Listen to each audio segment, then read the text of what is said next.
Good morning, Raptor freaks. Lexi out here, and we're reacting to a loss to the Charlotte Hornets last night. And I'm not happy about it. I'm seriously not. I was okay with losing to the Nuggets in overtime the way we did on Monday, but I'm not happy with what happened last night at all. I'm really kind of mad at RJ right now, guys. He's not one of my 3 stars, even though he was the leading scorer last night. He's not one of my 3 stars. I know RJ just got back, and he hasn't been back for many games, but dude, the free throws, man. You were supposed to get this figured out. Last season, I understand you had bad free throws for the Raptors as soon as you came to Toronto, but it's carried over into this season. And honestly, the amount of free throws you missed is how much we lost by. We missed 10 free throws altogether last night. We lost by 5 points. I can be nitpicky on this kind of stuff, especially when it's a team like Charlotte, because honestly, we shouldn't have been losing to Charlotte. I don't care if Barnes and Quickly are out. We need to have some pride, and we need to do some things because things are dangerous for our coach. This is the kind of loss last night that gives fuel to the fire for the people that don't like Darko.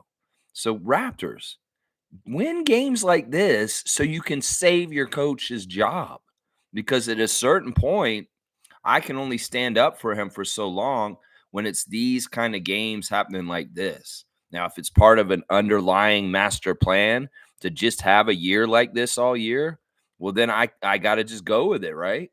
If this is going to be a revolving door of people sitting on the injured list for the whole year, whether we're never going to get a full barbecue, well, then what are we going to do? We're going to do this all year?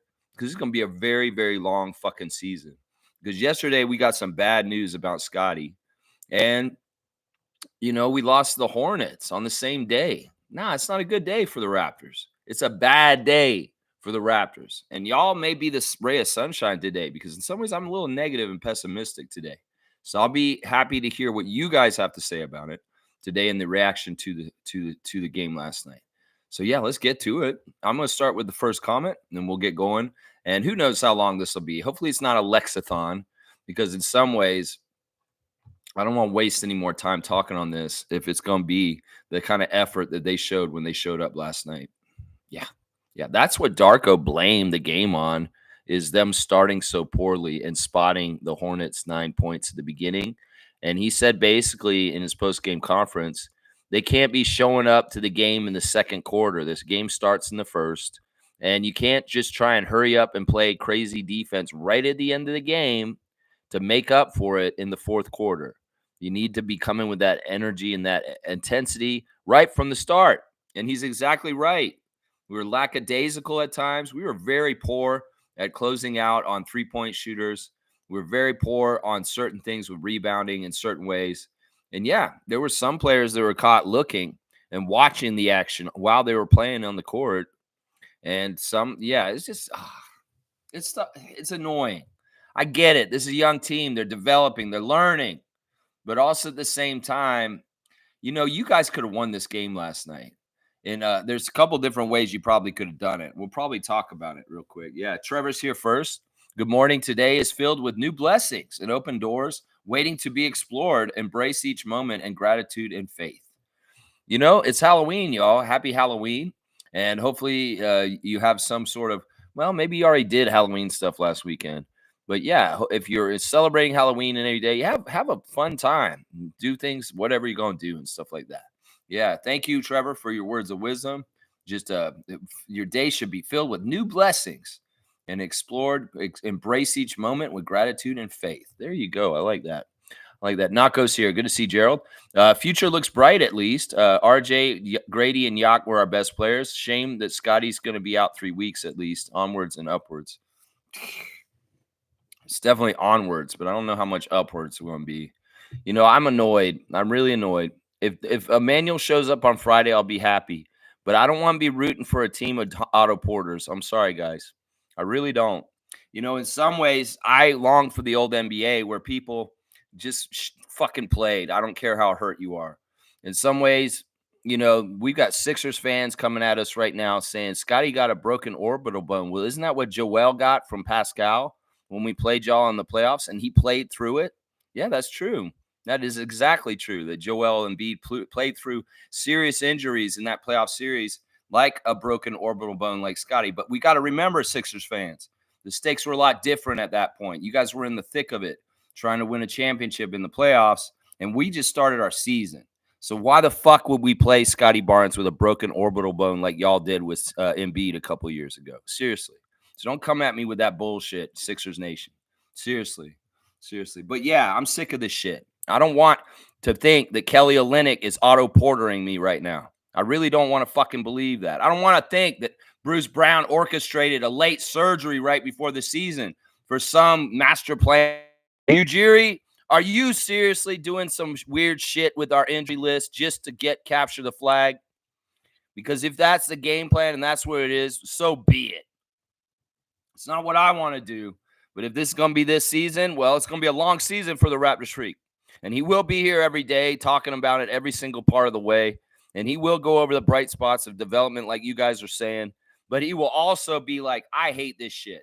Because honestly, the fans deserve to have a healthy team out there competing the best they can. And if we're going to have different people on the injury list all season long at different shifts, we're going to be fucked for this most of the season. I'm not going to lie. Seriously. It's like what? IQ's going to come back and then somebody else is going to go out.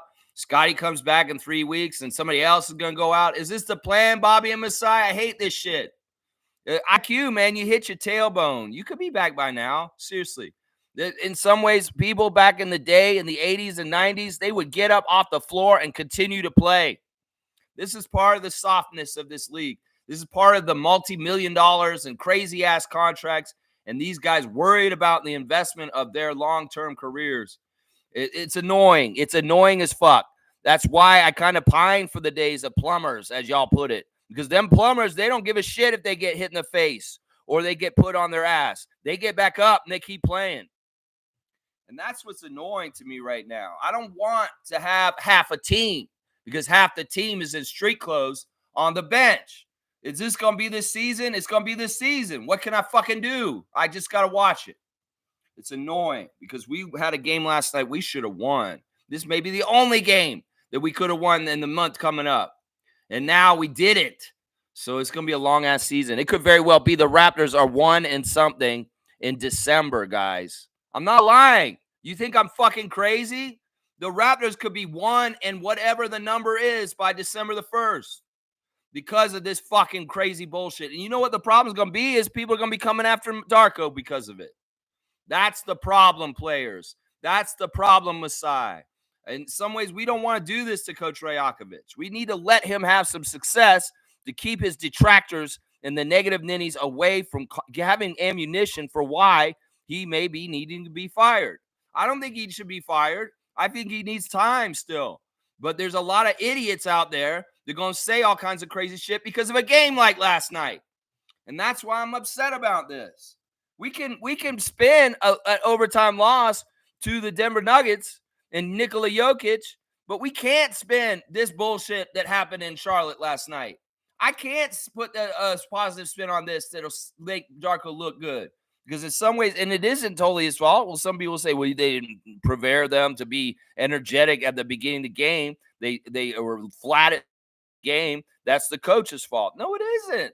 If those players don't come out in the right attitude and the right effort right away, and the other team socks them in the face right at the beginning, well, what can you do? What can the coach do? He can call a timeout and ream them out and say, what the fuck are y'all doing out there? You should be trying harder. Because honestly, that's a big part of what happened last night. And then, man, the free throws.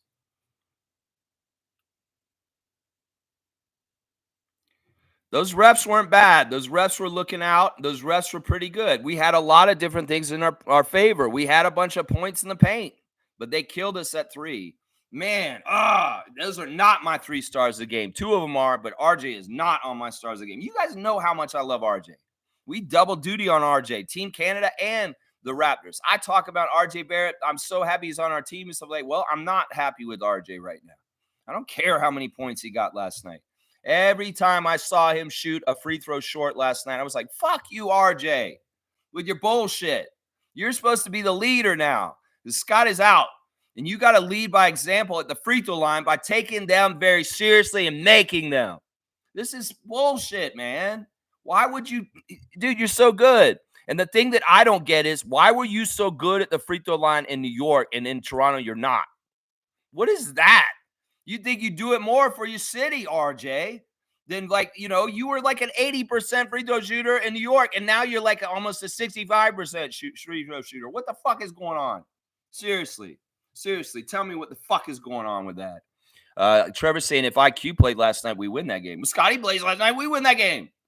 There's all kinds of different ways that we could win that game. Maybe this is what the people on Twitter are saying. We are such master stealth tankers. Oh my gosh, Masai is so good at stealth tanking. Maybe Tampa was too much of a good lesson in getting number 4 at number 4 in the draft. Maybe it was the template that this guy's trying to do now. Like, don't do this, Masai. Please don't do this, man. Don't do this to the Raptors freak. If you're doing any kind of stealth tank on the down low, oh my God, this season's going to suck so bad. This could end up being one of the worst seasons in Raptors history in the 30th anniversary year. Seriously. Oh my gosh. Of course, if IQ played last night, we win. That's why it's frustrating when I see him on street clothes on the end of the bench.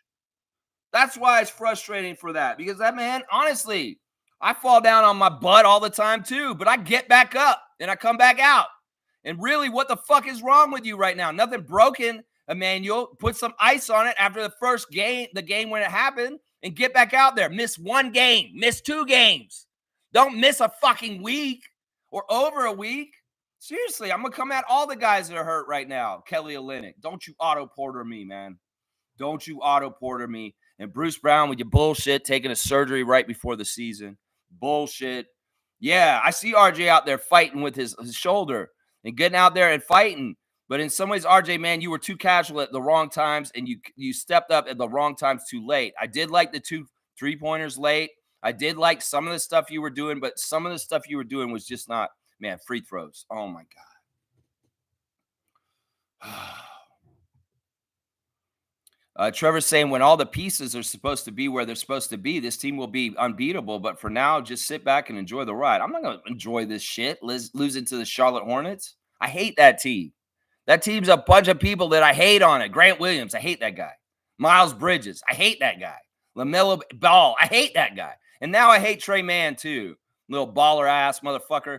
I told y'all he was good. And he came out and balled out. He balled out, Trey Mann. And too many threes for that side. And they were, honestly, another reason why they won is because they were hot for threes. Like, some of that shit LaMelo was doing in the second quarter was ridiculous. He had like 3 quick threes, and they weren't like even set shots. That's just the way he plays. He's such a bad fundamental player. He is so bad. Like, he drives me nuts because honestly, he'll never win a championship. It'll look so goofy and fun that young people will mimic him, and there'll be more of a generation of horrible fundamental basketball players just because of this llama-looking motherfucker named Ball. Seriously. That's why, I mean, I can't stand him. And I forgot Charles Lee was their coach. I was making fun of saying, is Clifford the Red Dog still their coach yesterday? No, it is Charles Lee, that two-time champion with the Bucks and the Celtics as an assistant coach. And he was pretty good. He did a good job of coaching that team. He's a much better coach for them than Steve Clifford. And they're showing signs of good things going on in Charlotte right now. The Charlotte fans should feel pretty good because they got a pretty good coach and they got a couple of young core players. But still, that team's weird. There were times where Jakob completely dominated this game as the biggest guy in the court. And man, why didn't we go with that more?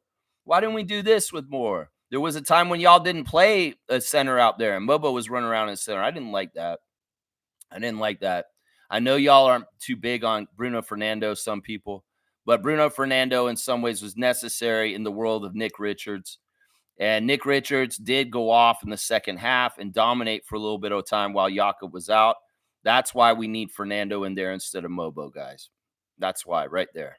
Because honestly, the physicality of Richards was more than the squad that we had out at that time. And he was doing what Jakob did at times, other times of the game. And that's annoying to me, man. Smooth saying the free throws were a problem, especially RJ. But Grady had a huge game. That's a positive. Even Grady was missing free throws last night. It's really, really annoying. Grady had his career high for the second time in just a couple games. Scotty, I'm going to tell you this right now. Grady Dick is going to have a higher career high than you very soon. So, Scotty, get healthy. You get out there and play more, play tougher. Go out there and score a big basket in 3 weeks or so from now when you are going to be back after this hell schedule's over. That's the other reason why I'm pissed off right now. Scotty having surgery on his face is not a good thing. Apparently, Dr. Ali says that he has to have muscles reattached or something, or they do it for his eyesight so that he's okay. I don't know. Man, in some ways, this shit to me, between the injury last year and this one, I'm just like, man, I don't want to say softy Barnes, but what the fuck, Scott? Are these just freak incidents? Like the finger thing was kind of so mild. And I know the rap. This is why I think it's Masai stealth tanking, is because honestly, the finger thing, if they put a splint on it and let him play, he could have played last year. Now he gets cracked in the face, and they're gonna say, "Oh, 3 weeks, maybe a month."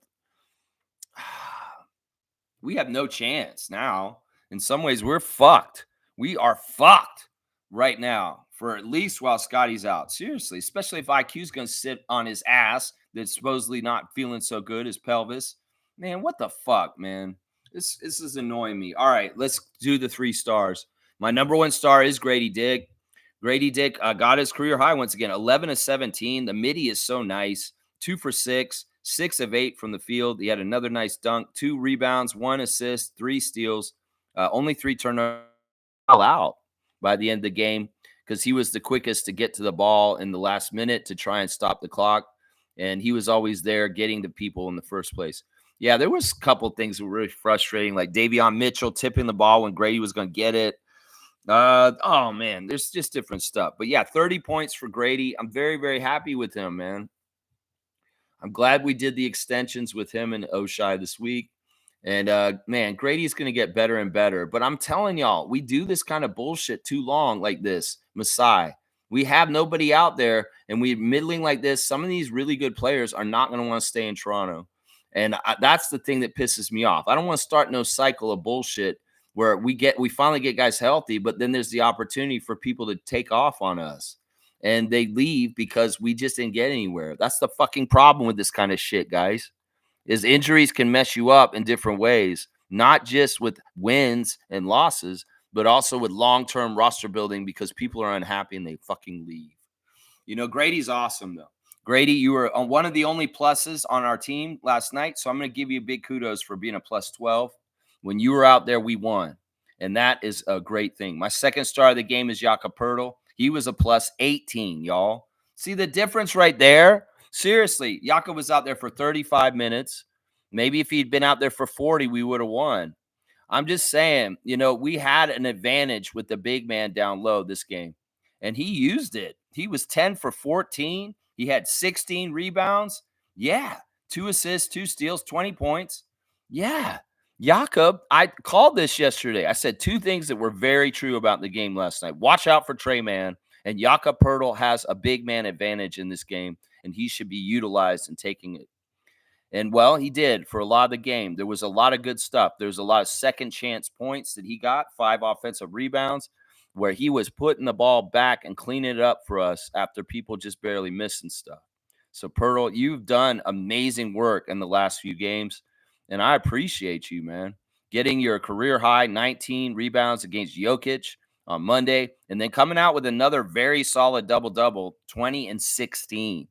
Yeah, you can't hate on that, especially when that man, when he was on the court, we won 18. We were plus 18 when Jakob was on the court. In some ways, that's something. I don't want to say it, but that's something because there was this period of time in the fourth quarter where Darko rested Jakob really quickly, but then he had to run him and Grady back in really fast for the last little bit. I know he wanted to give him a breather, but man, the periods when Jakob wasn't out there, we were losing to the Hornets badly. And that was annoying. My third star of the game last night, let me go check it again to make sure I don't get this wrong, is Chris Boucher. Yeah, Chris Boucher came out and he was 6 for 10, 1 of 4 from 3, 4 rebounds, 1 assist, 1 block, a plus 4. Once again, another player where we were winning when he was on the court. 13 points for Chris in 17 minutes. The energy was good. He was getting out there. He was busting his ass, as he always does.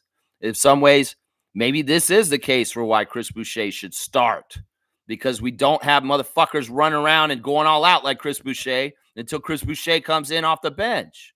Seriously. In some ways, it's nice to do something nice for Jonathan Mobo with Scotty out and give him his first career start. But fuck that nice shit. Put out a guy like Boucher if we're not going to get after it right away at the beginning of the game.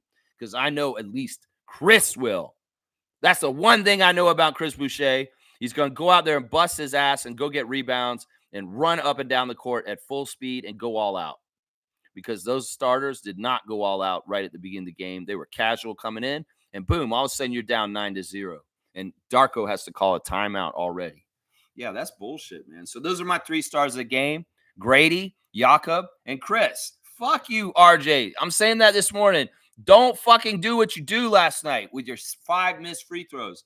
Dude, I'm going to say this to RJ right now. Maybe the reason why they're not giving you foul calls is because you don't take them seriously. Yeah. Maybe they didn't give you no calls in Denver against Denver because when you get to the line, you don't fucking take the free throws seriously. The referee's going to give you free throws because you earn them. Then you fucking just throw them off the front of the rim. Like, seriously, RJ, how long have you been in this league? This is one of the fundamental, easiest things you can learn to do well in the NBA. You do such hard level, physical drives to the basket, but you can't fucking make a free throw. Maybe this is why they don't call any whistles for you. Because, wow, well, let's not call a foul for RJ. He's not going to make the free throws anyway. I mean, seriously. Bro, 7 for 12. Really? At least you got to the line. But honestly, I can see why maybe the refs are like, yeah, we don't need to give free throws to RJ. He's going to just brick them anyway.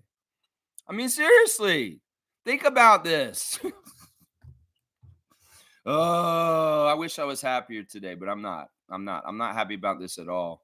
Not happy about this at all. That's right. They were a huge problem, the free throws, Smooth. And like I said, let me go point some blame, not just at RJ. Then Grady actually missed 2 free throws. He had been perfect at the line until last night. So these are like the first 2 free throws he missed all season. That's uncharacteristic. In some ways, that's 2 points there. Mitchell missing a free throw. Mobo missing a free throw. Shed missing a free throw. The rookies, I understand, they're rookies, but they do pretty good making most of the shots. But missed 10 free throws in a game where you lose by 5, in a game where you get outshot like crazy at the 3-point line, you can't afford to be 67% at the free throw line in a game like this, Raptors. That's just a damn truth. I'm sorry. That's just a damn truth. That's right. Trevor's saying the reason Charlotte wins this game because they had a shootout for free, and we were not ready to have a shootout with them. We're not going to be doing shootouts for 3 with other teams. We have to win the other way, which is in the paint with dominance and in the fast break. In some ways, we don't have overall good enough shooting on our team as for the last few years that our style of play can't necessarily concentrate or very much utilize the 3-point shot as main weapon, which is too bad. In some ways, it is what it is. Maybe in some ways, we should have been trying to look for Jamison Battle more last night. There were some times where Jamison was out there and he was just doing cardio. He was 0 for 2. He only took 2 shots. Why aren't you guys looking for Jamison? I mean, Jamal, Davion, the other guys. Why aren't you looking for Jamison Battle and trying to get him the shot? If Grady's not out there and Battle's out there, why aren't you fucking feeding him the ball for threes? We know that he's a good 3-point shooter. They're going to start shooting threes on us. We need to use our 3-point shooters like Battle and Dick. Yeah. Yeah. Why wouldn't you do that? Why wouldn't you give the ball to Jamison and let him take some shots? If it's a 3-point shootout. Now, the Hornets really did shoot well from 3. They were 44%, 20 of 45, 20 3-pointers to only 9 3-pointers by us. That's 33 points extra for the Hornets at the 3-point line. And it was dudes like Josh Green was 3 for 4. Grant Williams was 3 for 4. That was annoying. 4 for 6 for Coach 6. 4 for 8 for Trey Mann. And then LaMelo 4 for 12. Yeah, that's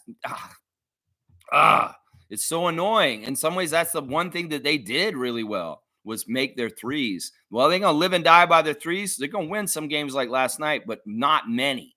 And they're going to lose a lot of games because they won't shoot like that every game. In some ways, we should have been coming out there on them on that line. and there were two open. In some ways, the intensity of our defense wasn't right on the 3-point line last night, and that's annoying. That is annoying.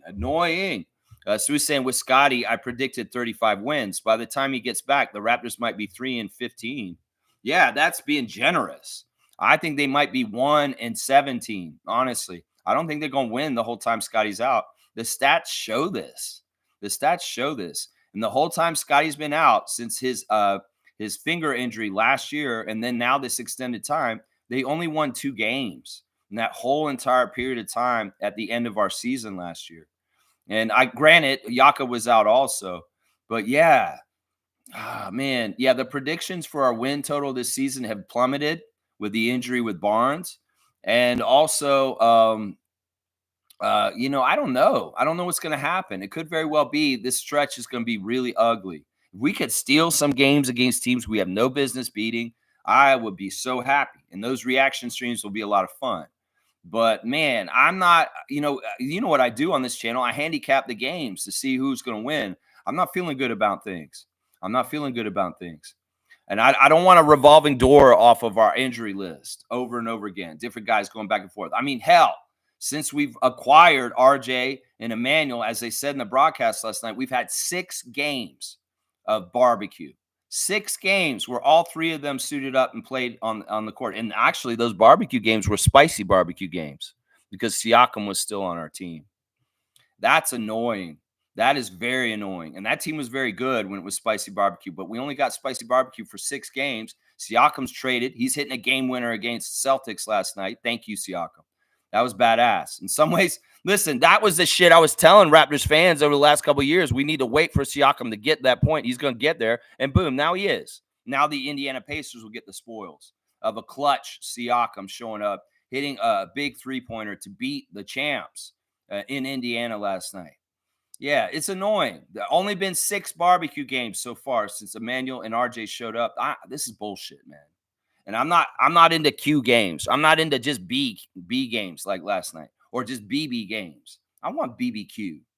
And this shit better happen at some point during the season where we get a nice, long, healthy stretch where we can actually work with our 3 main guys, Barrett, Barnes, and Quickly.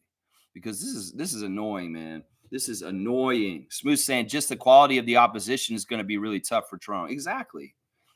This is a perfect storm of crap.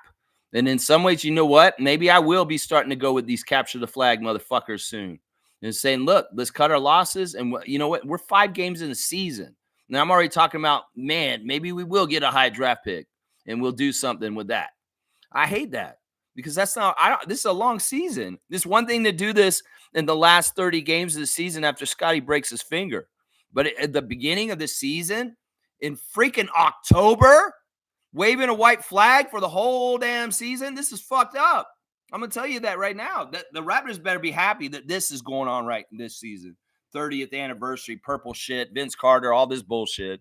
Because you know what? People were right. The beginning of the season, this is going to be alumni distraction year. To just not pay attention to the bullshit that's actually happening on the court for the Raptors.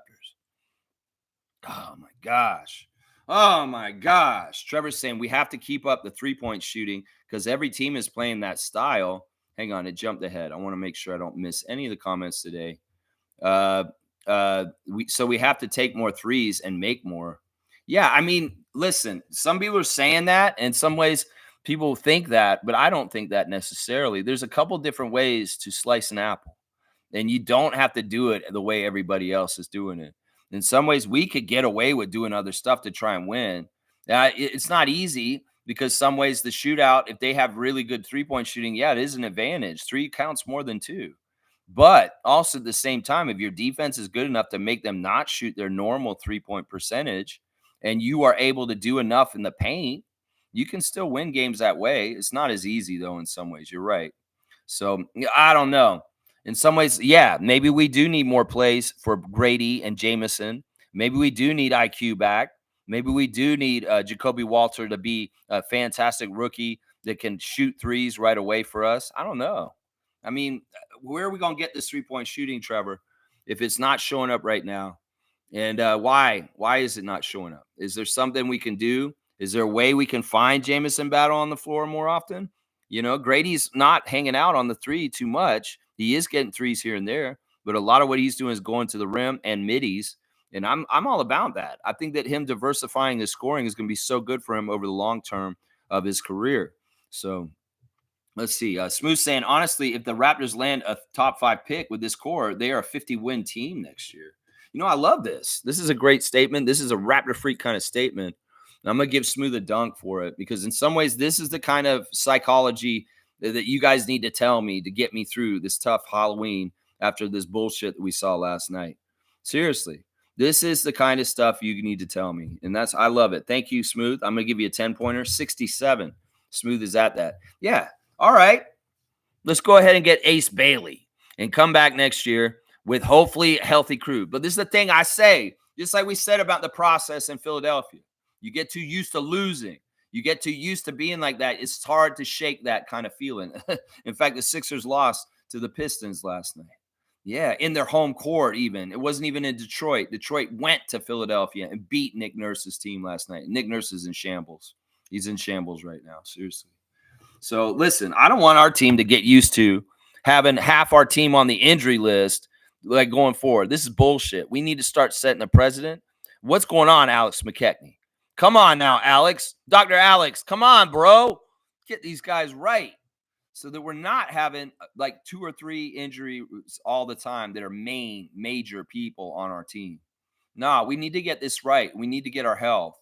Now, if this is a flip of last year and we are just injured at the beginning of this season like we were at the end of last season, and then for the stretch run, maybe most of all of 2025, the second half of the season, we're healthy and we have full barbecue. Wait, that might be nice. Who knows? Maybe we'll do better.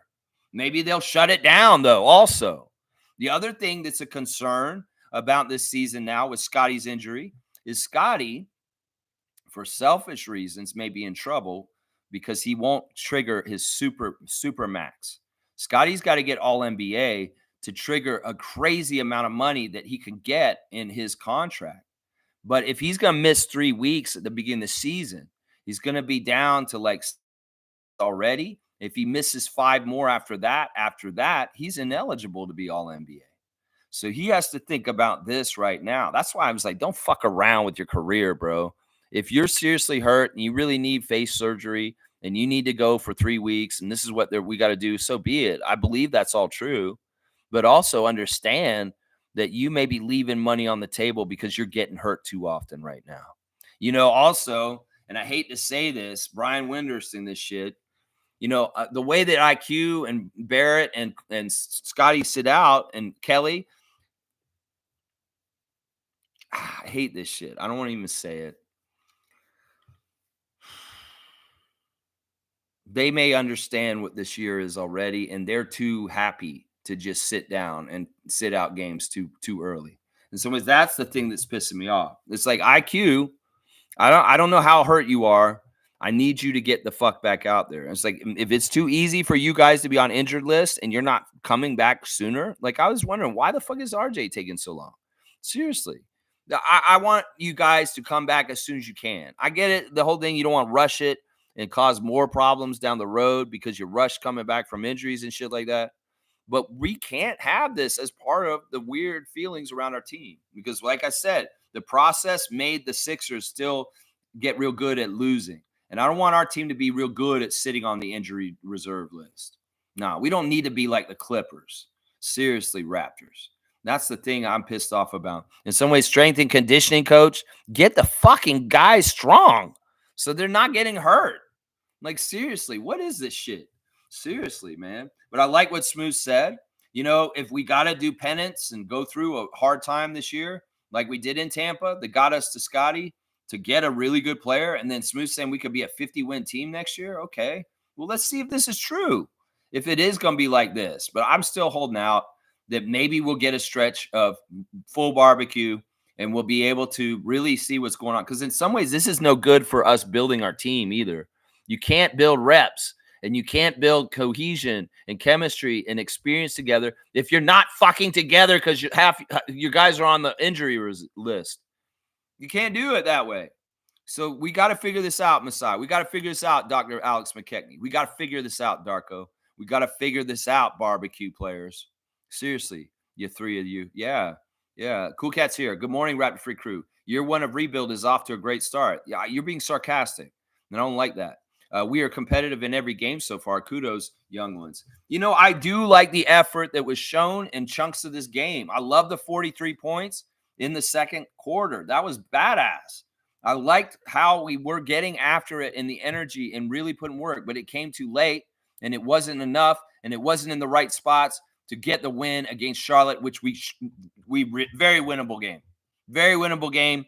And honestly, I have excellence kind of standards in some ways for there's certain franchises that we should be beating every time we play them. I don't care how much they're growing or getting better. We need to have watermarks that we test every game we play. Now, Denver is something else. Overtime, Denver, Minnesota at home. Okay. Charlotte, no. We lost to Charlotte last year, and I was like, why are we losing to Charlotte? We shouldn't be losing to Charlotte. But in some ways, you can make the case Charlotte's getting better, Lex. They got a better coach, and they do have some young players. They didn't have Brandon Miller last night, though. But, yeah, they got some young players. But, honestly, I don't respect them. And, honestly, they're not really a good team. They're not.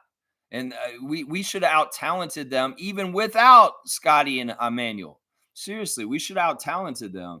Trevor's saying Nets beat Grizzlies. Dennis had 33 points with the win. There you go. I like Jordy getting a few wins. See, in some ways, we need to get in groove like the Nets are and go after it and get some wins we're not supposed to get. That's what we should be doing, is what Jordy and the Nets are doing right now. Taking down some teams and winning some games they should have no business winning. And that's what we need to do. Philadelphia was a good sign last week, but is that going to be our only win? Is that our championship? Our championship is beating the Celtics in preseason by 1 and then beating our former coach for the first time. Those are the only two feel-good moments for Raptors Nation this whole entire season. I don't know. Let's see. Maybe we can get some more feel-good moments down the road. Fiercely saying, good morning, fam, and happy Thursday. Darko is right. We started the game on the wrong foot. We also hold the most turnovers in the league. I truly hope they can turn it around and tighten up. The turnovers I expect. The missed free throws by RJ, I do not expect that. Yeah, nah. The turnovers I expect, they are supposed to happen. And the counterbalance for the turnovers is the crazy expenditure of energy to go and get after it. After every loose ball, every 50-50 ball, every rebound that comes off the backboard. That is the place where we make up for the turnovers, which are just going to happen because, we're young and, mistakes are going to be made. Rookie mistakes are going to be made. And rookie mistakes are made all the time on the Raptors right now because there's a lot of rookies playing. Nins is here. Good morning, Raptor Freaks. Good morning to you, Nins. Hope you're having a great Halloween so far. And trick or treat, smell my feet, give me something good to eat. I got to go to the grocery store and buy some toilet paper today, guys. Good to see you, Nins. Infamous is saying, salute, freaks. Unfortunate loss, but I respect the effort. I think we can get the next one. Mitchell has to stop dying on screens. Stop going under the screens. Mitchell pissed me off at different times last night. In fact, there was one moment where Mitchell gave up on the play, just stood there and watched it happen, and Darko took him out right afterwards. Yeah, and that's basically like Alvin said. You can't be standing there watching. Get on the floor and get after it is what Alvin said. And he's exactly right. Why are they putting our announcers all the way up in the skybox when there's nobody sitting next to the court? Seriously, I'm going to say this on the behalf of Matt Devlin and Alvin Williams of the crew, Sportsnet crew last night. Why the hell do they have to sit all the way up there when their crowd is not even there? And there's obviously some seats down by the court that they could set up and do this. Why do you do this, Charlotte? Like, what is this goofy shit where you're making the announcers sit up in the skybox, not next to the court for the visiting team? That's bullshit, man. Is Del Curry up there too? Seriously, are you putting Del up there too? Because if Del's sitting at courtside, why the fuck can't Matt Devlin? That's what I'm going to say to that. And Matt, if you heard me, yeah, I'm trying to speak in politic for you, man, on this. Because this is screwed up. It's not like your arena's Madison Square Garden. Come on, Charlotte. Like, seriously, it's not like you got somebody down there paying $10,000 to sit where Matt Devlin and Alvin Williams could be sitting next to the court In fact, they're so far away, they can't even figure out who the players are that's going on out there, getting Cody Martin all messed up with somebody else and somebody else. They can't even see them because you put them all the way up in the Foster Hewitt box. What the fuck is this? Seriously, it's not like, oh, you're so good. You have such a sellout that there's no seats by the – no, there's tons of seats down there. And Alvin pointed it out. He's like, wait, there's a bunch of people. Oh, they'll be back from – they're getting food. Don't worry is what Matt said to Alvin Williams. I'm like, that's bullshit. Like, what is going on with the Charlotte Hornets arena and where they put the media? Seriously, that's messed up. Why? Why are they up there? Why are they up there, man? Why are they up there? Randolph's here. Good to see Randolph Phillips. Blessings to our beloved Raptor Freaks, most informative gang. Don't be afraid to try new things. The courage to do so will set you free. Be courageous. Man, you're kind of sounding like Trevor's words of wisdom also. Wow. You both of you guys are saying go look for new and don't be afraid to be courageous. I like that. Leo's saying this morning, spend more time with people who bring out the best in you, not the stress in you. I like that. Leo's life tips. Thank you, Leo. Thank you, Randolph. Thank you, Trevor, for your words of wisdom. Blessings to all of the Raptor Freak families, especially Randolph Phillips family. Seymour saying, fuck. Yeah. I mean, let me talk about why this is so weird to me. Let's go look at this box score team stats. All right. First of all, they got 3 more shot attempts than us, but we made more shots than them. We shot better than them. We shot 57% and we lost the game. Like, we shot 57%, guys. We shot 57%. That's a great shooting percentage as a team, but 32 from 3, 9 3-pointers to 20 3-pointers. That's a problem. We made the same amount as free throws as them, but we got 5 more free throw attempts than them. That's weird right there. We lost by 5. Tyler Ford and Nick Bookert and Patrick O'Connell were doing their part to help, not to help, but to call it right and give us the opportunity. We had the extra 5 free throws. We couldn't hit them. We couldn't do jack shit with them. And that, man, RJ specifically missed 5 free throws. That's why I can't give him a star of the game. That's why I can't be happy about RJ Barrett and some of the heroics he was trying to do last night. He wasn't successful, first of all. In some ways, that's a problem. We out-rebounded them, 41-38. We out-assisted them. We had 37 assists and shot 57%. How the fuck did we lose? Seriously. We had 37 assists and we shot 57%. How did we lose to the Charlotte Hornets with those stats? And we out-rebounded them. How are we losing games like we lost on Monday night with winning all the categories against the Nuggets, and we still managed to lose, and we won almost all the categories again last night, and we still managed to lose. Less turnovers than them. They had 16 turnovers. We had 14. We had 80 points in the paint, and we still lost to them. That's crazy to me. That is crazy. How the hell did the Raptors lose 2 games outstatting the other team in a row? Like, seriously, we beat the Hornets and the Nuggets in all stats almost in these last 2 games, and we still managed to L. I don't get this, man. Something's weird, man. Maybe we're really good at stealth tanking. This bullshit. Oh, my gosh, this bullshit. Oh, my gosh. Yeah. All right, here. Andrew's saying, good morning, folks.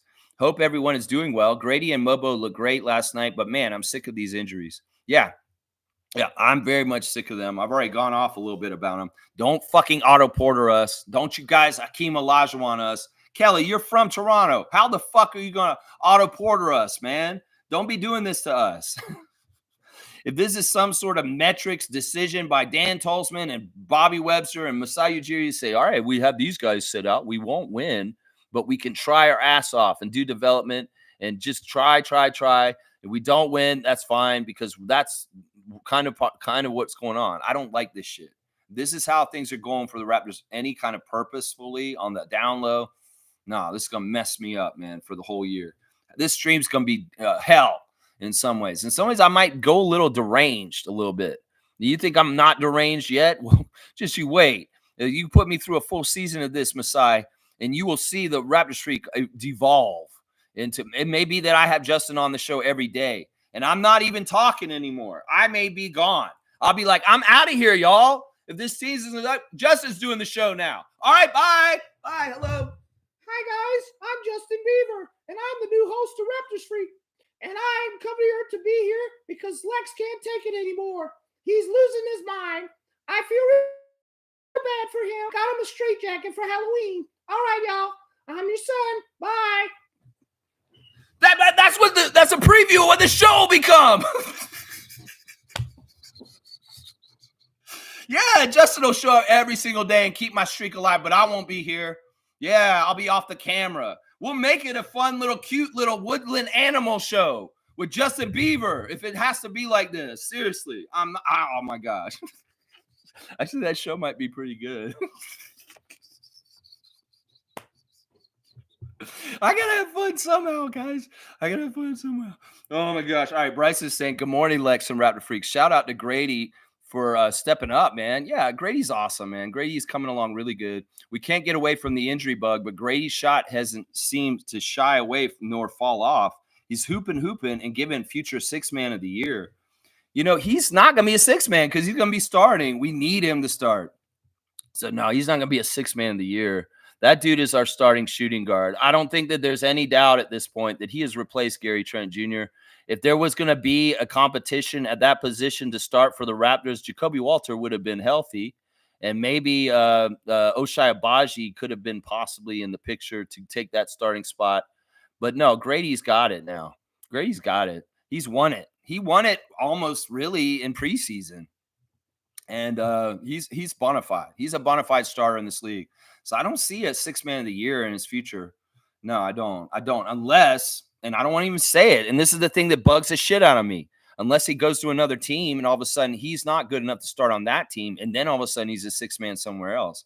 But our team is the way it is. He has to start for us, especially because of the anemic three-point shooting we got going on. Bryce, I'm playing you in fantasy this week. I wish you luck. You better get going because I'm beating your ass right now. That's right. What am I beating Bryce by right now? Boats and logs?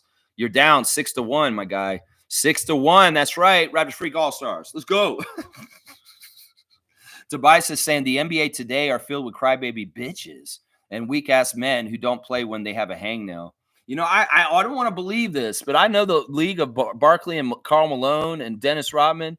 This is a different time and a different place with people doing more things than, you know, just like, yeah, I understand there's a lot of physicality. There's a lot of cheap shots. There's a lot of dirty ass players. In some ways, there's a lot of people in the news of Scotty's injury results and him being out are mad, and they're calling out Jokic for, you know, in some ways he's similar to Embiid. He's very dangerous and he's hurt a lot of people. There's a laundry list of guys that have been out because Jokic has done dirty shit. And some people are saying, well, you'll never show the hit mixtape of Nikola Jokic injuring players and putting them out. But there is a list. There is a list. And that's annoying. You just get to be a big dummy center in this league and get a carte blanche to knock out people as you want in injuries, whether it's Joel Embiid or Nikola Jokic. That's annoying. In some ways, the biggest guys in the league should be more careful, and they shouldn't be trying to hurt people. I know Shaq could have destroyed people's careers left and right the whole time he was playing the league, but he was a softie. He was nice, and he did not try to hurt anybody because he knew he was very dangerous as his size and his strength and the amount of force that he could put into someone with his arm, even just not even trying. You know, Shaq was looking out for his co-players in the NBA. And he wasn't doing any kind of dirty stuff hardly ever out there. I can barely remember any time that Shaq did anything like Embiid or Jokic do with their flailing arms and their bullshit that they're doing. Seriously, you can control this. And in some ways, it's not an accident. It's not an accident. That motherfucker hit Scott in the face. Now Scott's out for almost a month. And there's a list of players that Nikola has hit like this. And that's why it's not an accident, because there's a body of work. Let's just put it that way. There's a body of work. And that's annoying, man. Seymour's saying Grady, the bright spot, for sure. Grady was a bright spot.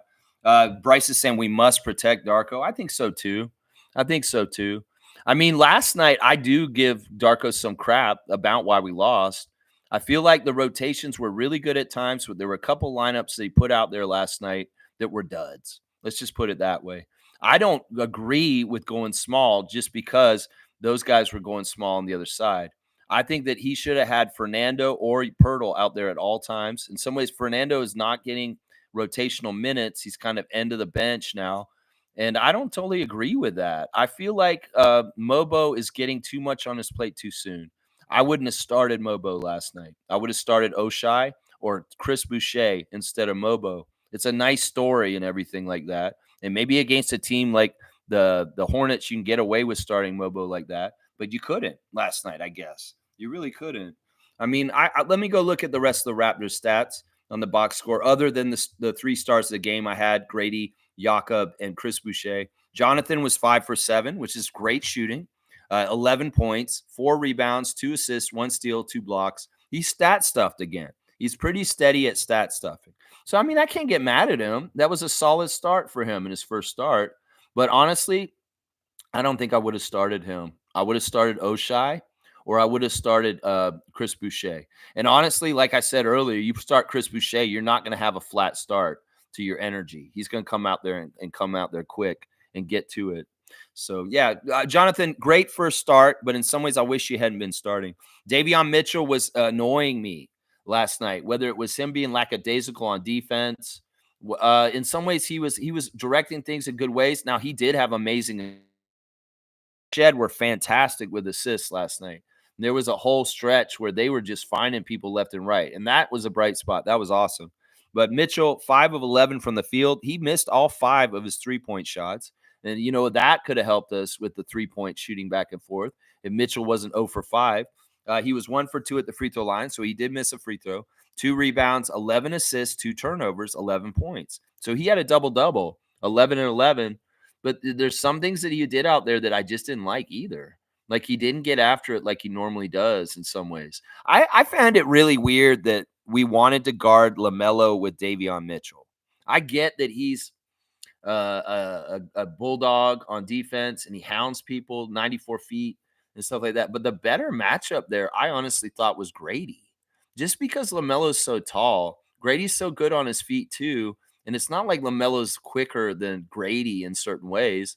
So I wish that they had put Davion on Josh Green instead and put Dick on LaMelo Ball, honestly. Or even if they had started Oshai in the starting lineup, he could have played LaMelo better. Because I felt like the height difference that Ball had on Mitchell was a problem, especially in the second quarter where Ball hit all those threes all of a sudden. So yeah, that I didn't agree with that. Just because they call him a point guard to me, he's not the point guard. He's a small forward that handles the ball. And the guards for the Hornets last night, the starting lineup, were Seth Curry and Josh Green. And you could have put Davion Mitchell on Seth Curry. In some ways, Davion Mitchell would have been better off ball last night because he can get in them passing lanes and mess up any kind of passes coming to people like Seth Green and Josh Green and Seth Curry. That's what I say. I don't know. I didn't agree with Davion getting LaMelo as his cover. The height is not right. And in some ways, it just didn't seem right to me. It didn't. RJ, I've gone over 10 of 18. He shot really well from the field, 4 of 6 from 3, but 7 and 12 at the free throw line, 5 misses. We lose by 5 points. RJ, you could be directly looked at as a reason why we didn't win. It's because you are the evening out of the score. 5 missed free throws, bro. What are you doing up there? Get up there and breathe. Take your time. Get a fucking free throw procedure. Do something like a manual. Manual takes a little bit of time. He takes it seriously. In some ways, you guys need to have a free throw procedure, whether it's wipe your face like Siakam. I don't give a shit what you do. Just get in the right mind because honestly, your free throws piss me off. They pissed me off last season, and they're pissing me off as of last night again. And that's no good. 4 rebounds, 8 assists, 2 steals, 3 turnovers, a -6 with 31 points in 33 minutes. I'm game, RJ, but too little, too late. Missed free throws. The assists are awesome too. RJ was really looking for people. That was a part of the 37 assists. That was awesome. But yeah, I can't give you a star because in some ways, too little, too late. Showing up and getting that aggressive, real strong energy going at them, and then missing the free throws is a cardinal sin to me. I'm sorry. Bruno Fernando, only 3 minutes and only got 1 rebound. In some ways, I could have said, yeah, Fernando was ineffective in this game for sure. And he only got a brief cameo. But in some ways, I'd rather him be out there trying to slow down Nick Richards when he's toasting us in the second half. In some ways, the small lineups kind of piss me off. I'm not gonna lie. Jamison Battle could have more than 2 shots. I'll say that. He was a minus 19 though. Ochai Agbaji 3 for 6 with 10 points, 1 for 3 from 3. Perfect at the line, 3 for 3, 3 rebounds, 3 assists, 2 blocks. Yeah, Agbaji had very nice block in this game. He is really good, and that's why I was surprised he didn't start last night. In some ways, Agbaji has done so well jumping in the starting lineup, but I guess they looked at it as Scotty is a 4, and they needed a 4 to replace him, and not necessarily a 2-3. So they put in Mobo instead, and then Shed 20 minutes, 7 points, 9 assists with 1 turnover. And he was even. He didn't have a plus or a minus. 1 for 2 from 3. Yeah, Shed was great. Shed was really good. And I really like that pass up the court to Chris, that vision that he showed, rifling the ball right up the center of the court and Chris catching it and throwing it down. Yeah, Chris was getting a lot of his stuff in transition and running at the hoop. There was that one play where he ran along the baseline and threw it down around Grant Williams. That play where Davion threw the ball to Chris Boucher up the court and he dunked it, that was pretty. That right before that, big dummy doughboy Grant Williams fell down and lost the ball. So it was like really delighted by that. And then we got a really cool transition. And there was some really fun Lob City stuff too last night with certain players getting up there and throwing it down. Some really nice lobs in the game. So yeah, there's your box score look at the bench. I'm looking at what was going on there. The turnovers, the free throws are what really killed us. The turnovers weren't that bad last night. The free throws and the lack of 3-point shooting is the 2 really big ones to me. And maybe not getting out on their 3-point shooters, closing out very well. Their 3-point shots were very uncontested. They were very much just like nobody was near them and they could just shoot. Like, well, I don't care. Grant Williams is actually a decent 3-point shooter. He always has been. And that annoyed me because in some ways, y'all left him wide open at times, and we got burned for it. Trey Mann, we got burned for it. Josh Green, we got burned for it. And those are the kind of things I don't like. Randolph saying, Lex, I don't think the front office is doing tanking things so early in the season. I think that they are making sure that the players are healthy for the long season. The positives are the rapid development. All right, I'll try and train my attention to the great development we're getting with our young rookies getting thrown to the fire so early in the season because of the injuries. I mean, I can try and do that, and I can see what you're saying is exactly true. And I hope that they're not. I mean, this would be such bullshit. Seriously, if it's going to be like this, I just wish Scott Henn got hurt, man. And in some ways, I really wish he was showing up for a game this weekend in a mask and not out for 3 weeks. This is really, really, really pissed me off. Yeah, the last couple of days, I can handle the overtime loss to Denver. Went to the game, was exciting. But the last couple of days, getting the news that Coloco's cleared, Scotty's out for 3 weeks, and we lost to the Hornets like we did last night. Yeah, I'm pissed now. And fuck, you better not play no fucking Christian Coloco tomorrow night. Lakers, you fucks, you pieces of shit. I'm glad y'all lost in Cleveland last night. It's so fitting. Bronny got his first points in Cleveland, where his family's from. That's kind of cool. That's kind of script writing, honestly. It's kind of script writing, isn't it? Yeah, they gave him an ovation. The Cleveland fans gave Bronny an ovation. Oh, it's so stupid. And then, they're going to be here on Friday. It'll be interesting to see what happens with that. I don't have very good expectations for us. I mean, Cleveland's a good team. We saw them on opening night, and they took care of the Lakers. So kudos to the Cavs. Thank you for beating the Lakers last night, even though it's probably going to mean that they're going to play even crazier to us. Seymour saying paid millions to put up baskets, not DMPs. That's what I'm saying. This league has got too many guys collecting checks that don't actually play. Kawhi Leonard, Ben Simmons before, Zion Williamson at times. There's a lot of guys that have been hurt a lot of their career, and they don't even show up. And they're millions and millions of dollars they're collecting. They're like grifters to me, honestly. Seriously. In some ways, guaranteed contracts bring about this. Seriously. In some ways, guaranteed contracts are the best way to do it. I get it, but it can be abused. Let's just put it that way. It can be abused. I don't know if Otto's toe was really that bad. In some ways, that's an example of it. It's like, okay, it's your toe. All right, well, wrap it up and put your shoes on and get on the court. Like, that's what I'm saying. In some ways, I wonder the severity of some of this stuff, and what point in the NBA's history did guys stop playing for like piddly shit, and when would they go out and play with what they have? Like, what point did this stop? It's probably somewhere around 2000, probably right around somewhere around 2000. The soft ass people started showing up around Vince. Seriously, seriously. Let's see. Infamous is saying the Hornets. We just lucky they couldn't miss from the what? The Hornets were just lucky they could not miss from the 3-point line. It happens. We never gave up. I can respect that. Yeah, I'll do that. I'll say that honestly, the effort was great at times in the game. This is exactly what Darko said afterwards too. But it's got to be all 48, and it's got to show up right at the jump ball. The effort was admirable at times. I love them getting after it in certain ways, playing real plucky and energetic and getting after it. And that is something I can respect, but it's got to be 48 minutes, and it's got to start as soon as the game starts. And that's not what happened last night. Carlos saying, but Lex, those Bruno minutes is when the lead ballooned to 20. Yeah, I mean, I guess that may be part of it. You might be right. I don't know. In some ways, that's showing a deficit at the big man spot. And it could be that Bruno was not the right decision for big man this year, but we got him and we're going to go with him. I don't know. In some ways, I wish we just had an effective backup center right now.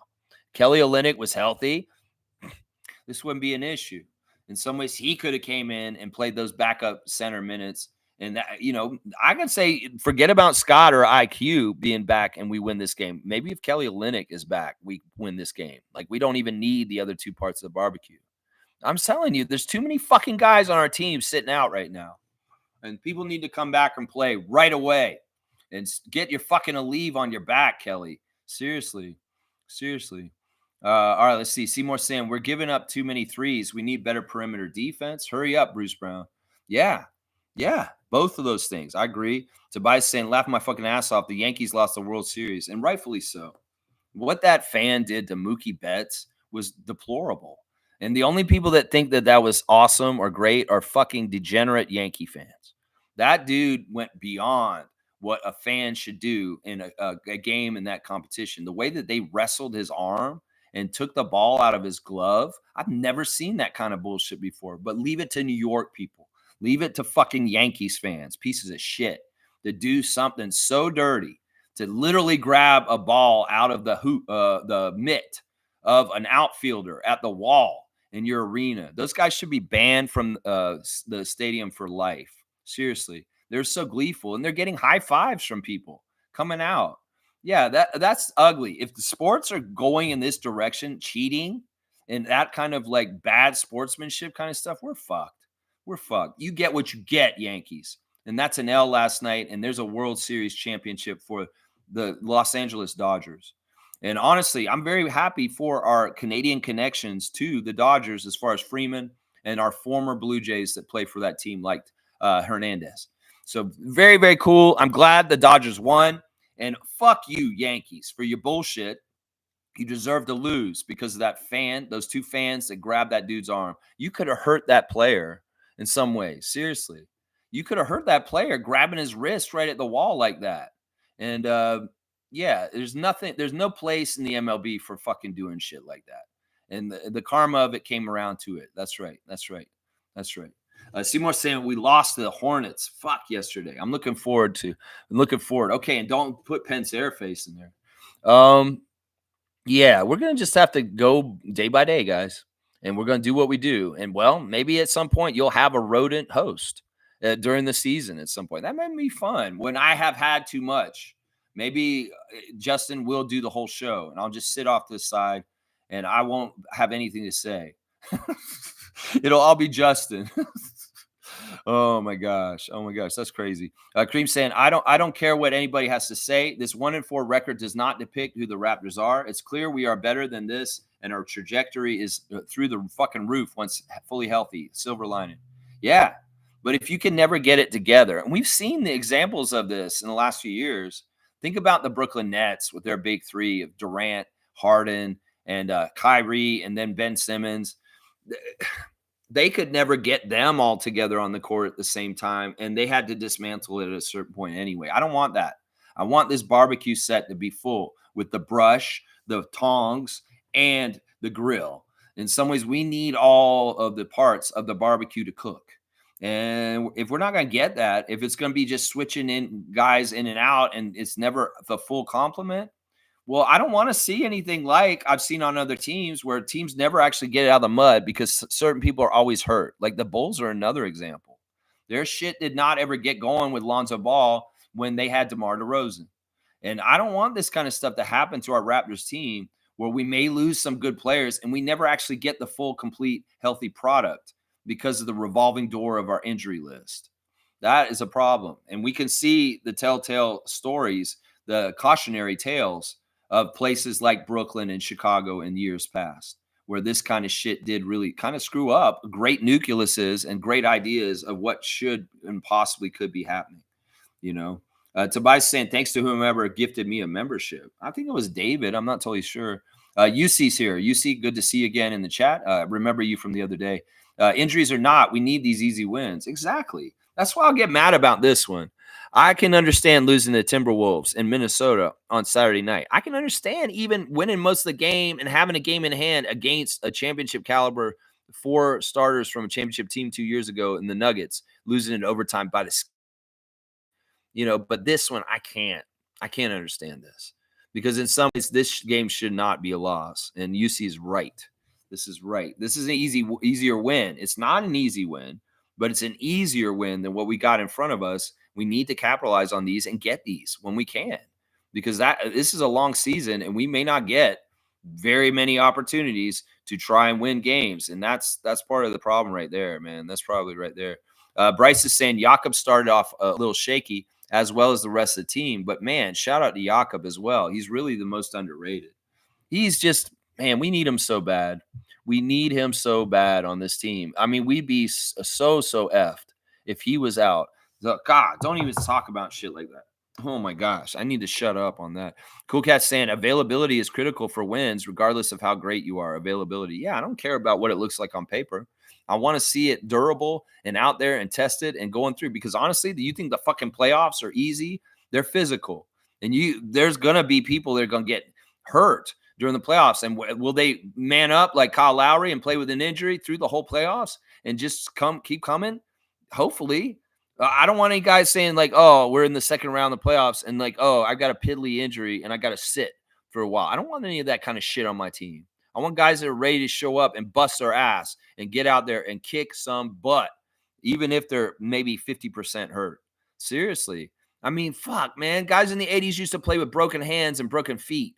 And I'm just worried about the softness in certain ways of this new NBA and specifically our team. I don't want that. That's right. Injuries prevent us from assessing barbecue in the team. Exactly. And how are we going to get good cohesion and time experience together like the Nuggets have with their 4 guys, Porter and Gordon and Jokic and Murray, if these guys are never actually together on the court together? This is an issue. If MLSE's listening to me, you guys better get Dr. McKechnie going with getting these guys healthy. Seriously. Carlos saying, I feel more optimistic, Lex. This is about learning to win. We aren't laying down like in the Cavs game. They eventually break through. Okay, you know what? I love that you're doing this, guys. Seriously. In some ways, this is what I need right now. This is where we kind of balance each other out. Sometimes I'm the one who's being optimistic and talking through stuff like on Tuesday morning after the game on Monday, because there's some people are pessimistic about letting that game go. Well, today, you guys are doing it for me, because I don't like losing the Hornets. And in some ways, there's no reason to ever lose the Hornets. Honestly, there's never no reason to lose them. And I appreciate this. And you're right. We weren't laying down. If not, we didn't show up at the right start time, though. That's the problem. Carlos saying OKC provided the template. They went from 20 wins to 45 to 57. I see that happening here. I hope that's right.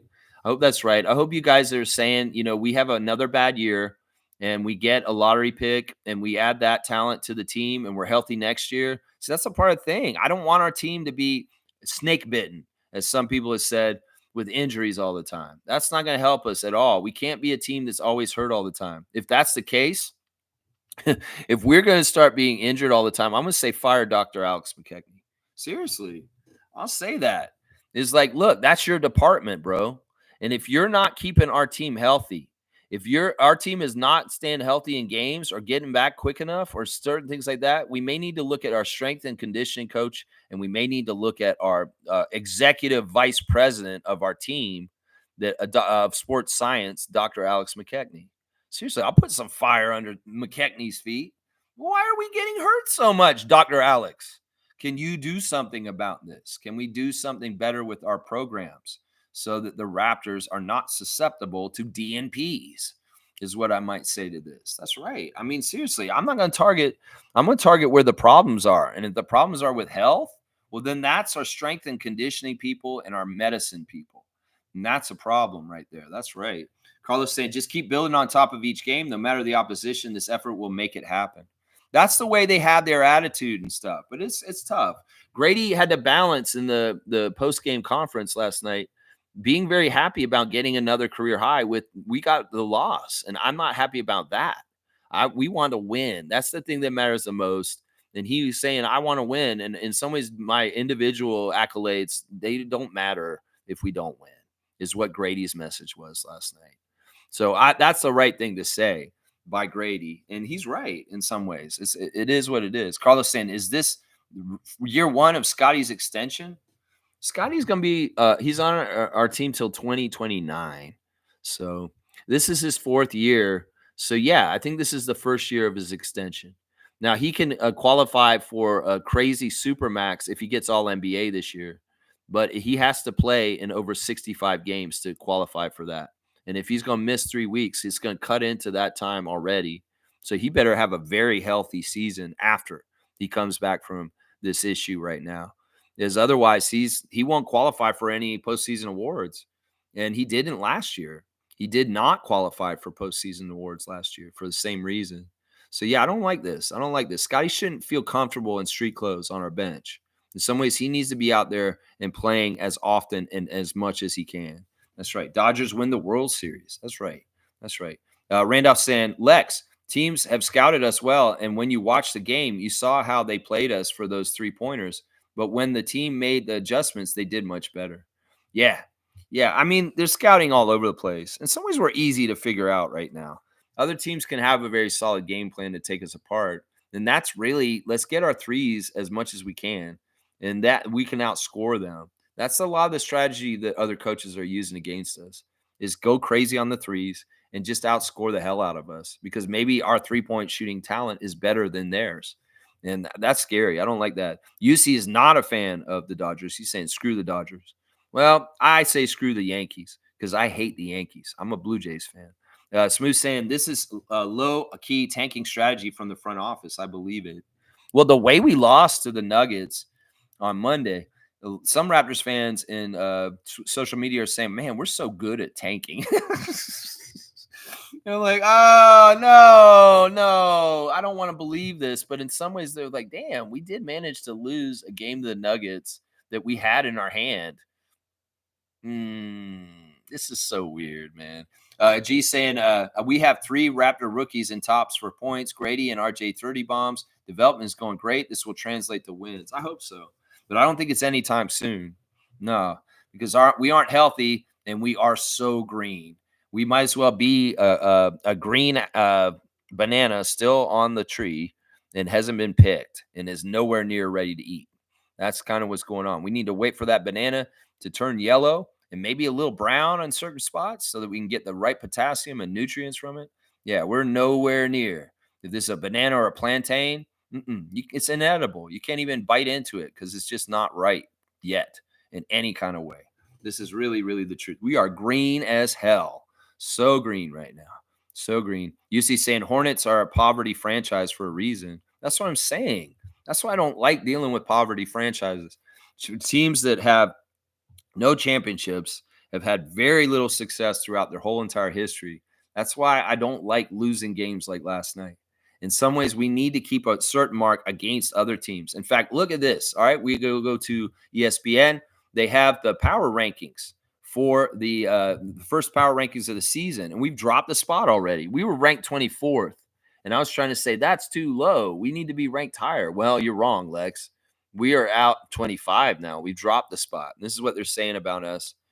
First year forward Jonathan Mobo has stuffed the stat sheet as he did at University of San Francisco. And his opportunities off the bench highlighted by 12 points, 9 rebounds, 5 assists, 3 blocks, and 2 steals in the Raptors' lone win over Philadelphia, with starting point guard Emmanuel quickly missing the last 3 games with a pelvic contusion.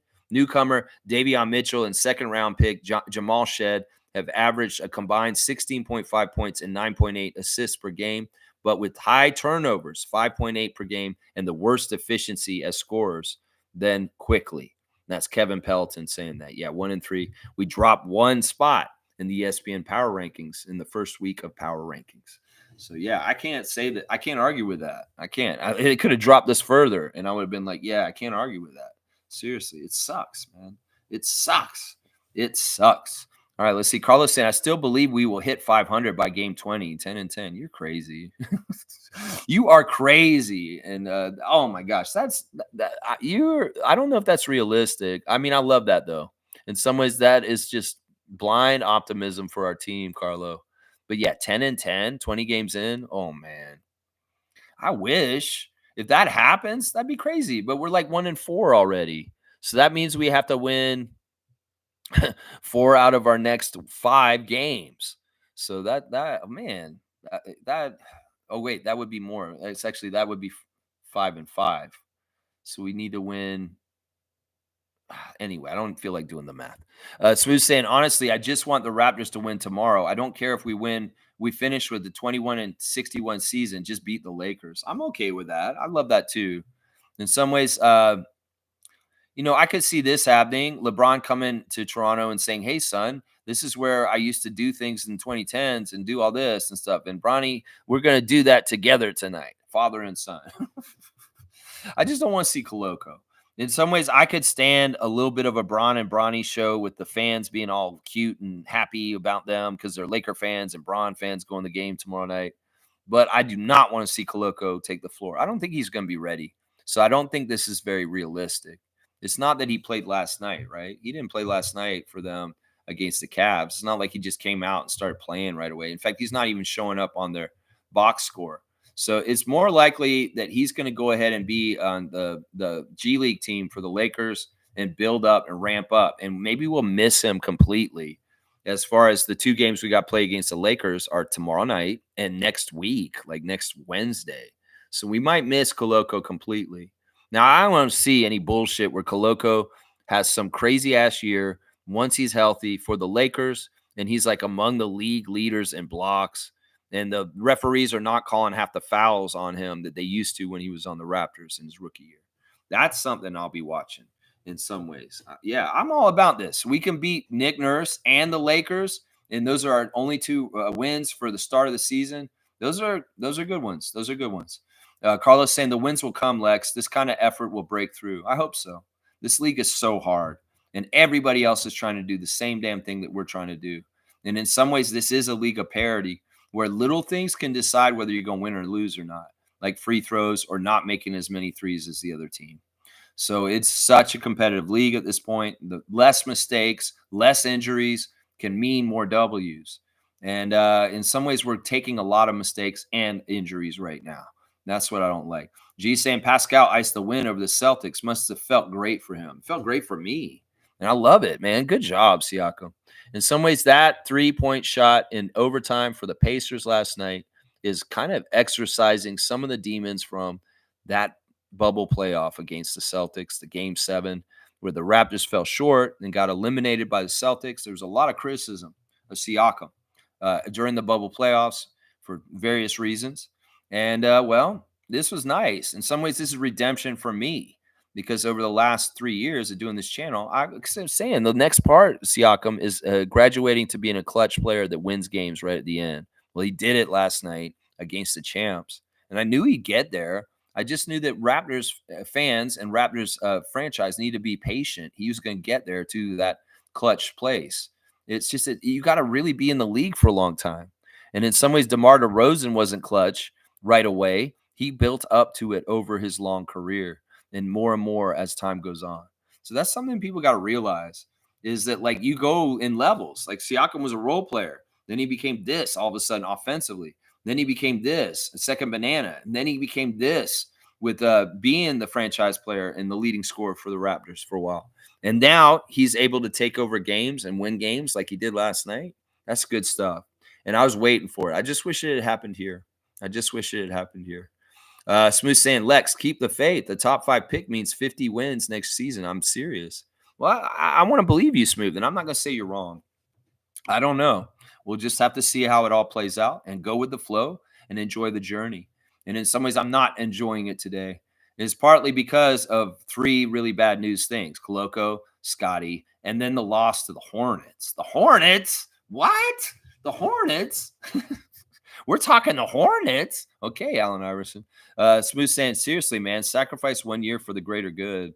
I mean, but we've been saying this for a couple of years now. It's like sacrifice this for the Tampa year. Sacrifice this, the Nick Nurse bullshit year where we get screamed out of the playoffs by DR. Sacrifice this because it's a trading year, because these guys got traded and we had injuries to Scott and Jakob in the second half. I'm sick of this sacrifice years. In some ways, I get it. In some ways, this is part of like getting back with the, through the lottery, I guess. But still, I hate it. I hate it. I want to play out and compete, and I want to have a good chance to win in most games. And we're not going to have that this year. I can tell. Cowboys here. Good to see Bradley. 5-game win streak coming. Okay, you guys are really optimistic this morning compared to me, and I appreciate this. Happy Halloween, Lex and Raptor Freaks. I'm going as Dwayne Wade's statue. That's a fantastic costume. Just don't put any makeup on your face. Okay. Just don't do that. Okay. I know you're probably not doing this. Maybe you are just walking around like this all night. Just do that. But just don't put any like coloring on your face. Bradley, don't do that. G saying Raptors are losing because of the 3-ball. It's very important they develop outside shooting from Davion and Shed. Yeah, I don't know. Davion should be a better 3-point shooter. Shed making that bank the other night made me feel like, you know what? He does have better 3-point shooting than I thought. Maybe he should be banking it almost every time. Because the bank is actually a really good shot. In some ways, I don't understand why more people don't shoot with the bank shot. I mean, it's proven that it is a top-level, high-percentage shot by Tim Duncan. Tim Duncan was one of the most winningest players in the history of the NBA. And he used the bank shot almost every game. Why aren't young players using the bank shot more? That's what I'm wondering. Because that bank shot's money, baby. Yeah, I mean, we'll do better with both those guys shoot threes. We'll do better with Emmanuel Quickly back in the lineup, who's a better 3-point shooter than both of them. We'll do better with Scotty Barnes in the lineup. We'll do better with Kelly Olynyk shooting threes, coming off the bench as a center. Yeah, in some ways, we're missing some of our best 3-point shooters that are on the injury list right now. And Jacoby could be a very good 3-point shooter for us. Bruce Brown's not a bad one either. So, there's some of our 3-point arsenal is in street clothes right now. Let's go 30th anniversary. And so we're saying, well, Danny Green offered his service to the Rap. They said no. What? He was saying, I'll come back and play for you guys this year. No, that man needed to retire. Joel messed him up when he fell on him. And he never really got back into the rhythm of the NBA after that. He hung around in Memphis a little bit there, but he really didn't play that much. He really, really didn't. And he's just not the same player. I mean, he's been in the league a long time. We've got to understand, Danny Green came into the league in like 2000, almost 10. He's like been around in the league, 2007 maybe? Like that dude has been in the league forever. And he is right around that age where he needed to retire. We respect Danny Green and his championship with the Raptors, and we wish him the best. Carlos saying, I'm low-key thinking these injuries are a blessing in disguise. This bench is developing at an amazing pace. You know what? You guys are really winning me over the positivity. This is what I needed. I needed this shit. I need y'all to point the light, shine the light in the right places. Man, this is one of those days where the Raptor Freak isn't helping y'all. Y'all are helping me. I appreciate y'all for this. You know what? I think that this is a great statement. I think you're exactly right, Carlo. That low-key, this is really good for progress with developing our young guys. And who knows? Maybe this is on the download a little bit of a stealth tank. It's stupid, man. But all right, Carlo, I'm going to give you a dunk for once again, you guys that are being positive today, like Smooth. I really, really appreciate it, man. You guys are shining a light on my day. 84 dunks for Carlo. You got a 10-pointer. Boom goes a dynamite.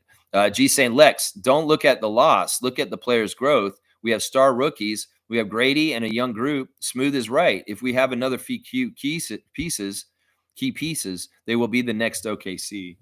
Yeah, there you go. There you go. I love it. I love it. You guys are all together doing it right. Gee, you're going to get a dunk too for saying stuff like this.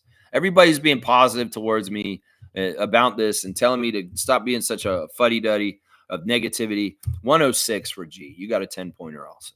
That's right. Cool Cat saying Yahoo Fantasy League is killing my ego. Oh my gosh, what's happening? Cool Cat, you're down 6-1 to HC. Of course, HC got us silver last year. He was second place in our league last year. So that's a very good team. That guy's on it. He very much cares about playing. And look, Tadaz got 6-1 over Kareem right now. So Bradley is actually woken up and starting to manage his team right now. Now, I had to do something to MK's team.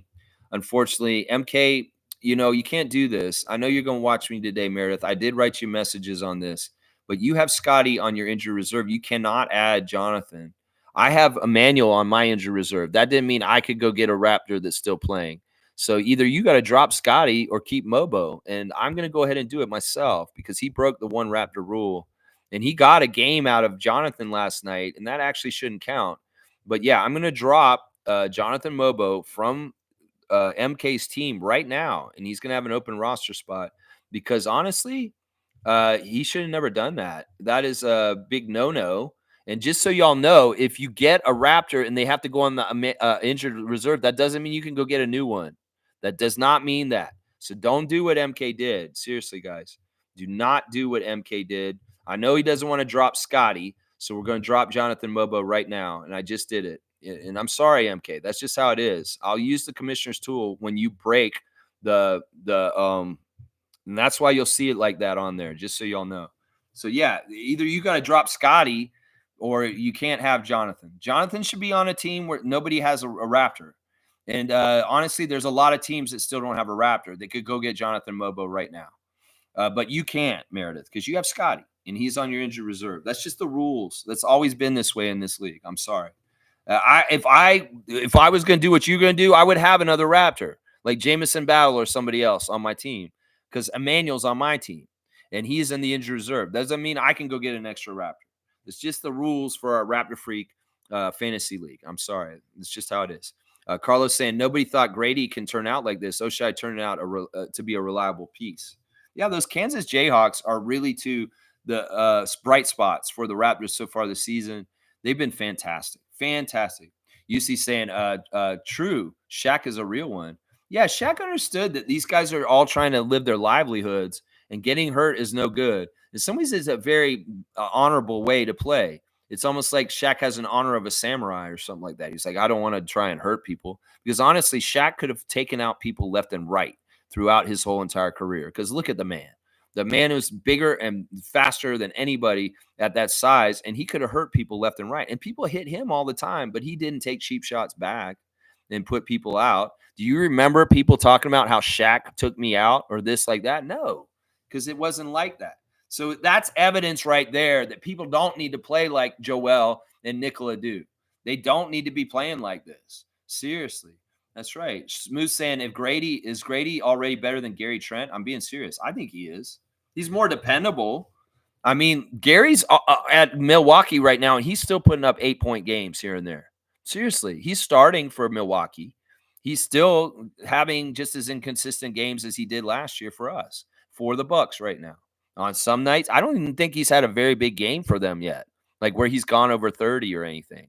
So he has not shown any consistency. Meanwhile, Grady has been very consistent this season so far. If Grady's not making his threes, he's finding other ways to contribute, whether it's hustling after the ball, loose balls, rebounding, getting blocks here and there. Yeah, no, Grady is better than Gary. And the right personnel decisions were made this summer to let Gary walk, even as much as we like the guy. And he's a 6 dude and he loves Toronto. In some ways you got to make tough decisions for business. And in this one, freeing up that spot on our team for Grady Dick to grow into right now. All right, Lex. is better than holding on to Gary Trent Jr. just because we're worried about losing 3-point shooting for our team. Well, Gary's just as inconsistent on the Bucks right now. That's just the damn truth. So I would agree with this, Smooth, that he is already better than Gary right now. Carlos saying that Bruno lineup was a dud, though, Lex. A better outcome came when we didn't use Bruno. All right. Well, that's a good thing to say. I'm just trying to say that at a certain point, Nick Richards went off in the second half and dominated like Jakob was doing in the first half at times. And it was when Jakob was not out there. And who's going to fill that gap if it's not Bruno Fernando and Kelly Olynyk in street clothes? That's the problem right there. In some ways, this is the reason why Cool Cat and I have lobbied for 3 center depth on this team, depth of 3 centers. And, well, Shamshay's not ready. He's on 905, and he's not even on the road trip. And Mobo is not a center. Mobo is not a center. He's at best, he's a 4, but he, in some ways, is a 3 with his size right now. So it's a tough thing. It's a tough thing. And that center depth, well, Kelly Olynyk is the guy who should have been out there then, because Bruno Fernando could not be counted on. He had crap minutes in the first half. So we got to figure this out. I don't like running without no center out there because there's a size advantage, and all of a sudden Nick Richards is killing us, the 5th member of the Fantastic Four. Nick Richards. Nick Richards is best friends with Emmanuel Quickley, just so y'all know. A lot of the time this offseason was spent working out together. Nick Richards and Emmanuel were together quite a bit. Let's see. UC saying Grady's defense still needs some work. At least Gary could have defended when he was locked in. You know what? I will give you credit on this. That maybe Gary has better defensive, like on the ball stuff than Grady. Just because he's got more time and seasoning. But I think that over time, Grady could be just as good as Gary on this. But yeah, you know what? I'll give you this. Grady is overall better offensively, but Gary was better defensively right now. I think that's true. Cool Cat saying Grady is a different type of player to Gary Trent Jr., movement shooter with a complete game. Gary is a spot-up shooter and not a playmaker. He's a finisher. Yeah, those are good distinctions. I would agree with Coach Cool Cat saying there. Andrew saying Gary gambled too much on passing lanes and got out of position too often. Yeah, but Grady will gamble on stuff too. But we have a better system for shoring up things just in case people get past them. In fact, that's part of the reason why we can go so all out with Davion and Jamal. The broadcast kind of mentioned this last night. Alvin said this, that he kind of wanted to see a lineup out there with Shed and Mitchell out there together. He understood that they would kind of be shorter as a team with 2 point guards out there. But that 2 point guard lineup can be very effective in certain ways for synergy and especially the dogged like defense on the ball point of attack. Like seriously, you have Mitchell and Shed out there together. We've seen some very positive things when they are on the floor together. And there has been stretches where we've seen them. So when Alvin said that, that kind of struck me too. I was like, man, that actually might be a good look in this game to a degree. But if they're out there together, there definitely has to be a real center with them. Definitely has to be a real center out there with them. Yeah, let's see what else you guys are saying here. Let's see. Carlos saying Grady is much more dynamic and he doesn't mind the contact. Hard pass on Gary. Yeah, Gary had his time with us, and he's an honored Raptor and somebody that I really like and care about as a person. And I hope that he has good success. Anything I say critical about Gary Trent is just frustration over his inconsistency. But I think the guy's an amazing guy, and I wish him all the best in any kind of way. Seriously. Yeah. Bryce is saying, Smooth saying, yeah, that's what I mean. Grady seems like he's a complete player, better than Trent, in my opinion. I think that might be right. Bryce is saying, Lex, you're lucky. I forgot to set my roster yesterday. Amazon Assassin stomped me last week. This is my first time doing fantasy. I'm still getting used to it. Good luck because we're coming for you. All right, boats and logs. I'll put the dam up with Justin Bieber, and you can't get your boat down the river. But yeah, I like to see that. Yeah, you were falling asleep at the wheel a little bit already in fantasy. Well, get on it, Bryce. The season started, and you got to get your games. So yeah, bring it. I'm the Rock. Just bring it, jabroni. See what's saying. Most turnovers out of all 30 teams. Unacceptable. Really ugly. I hope we turn it around sooner than later. It's expected.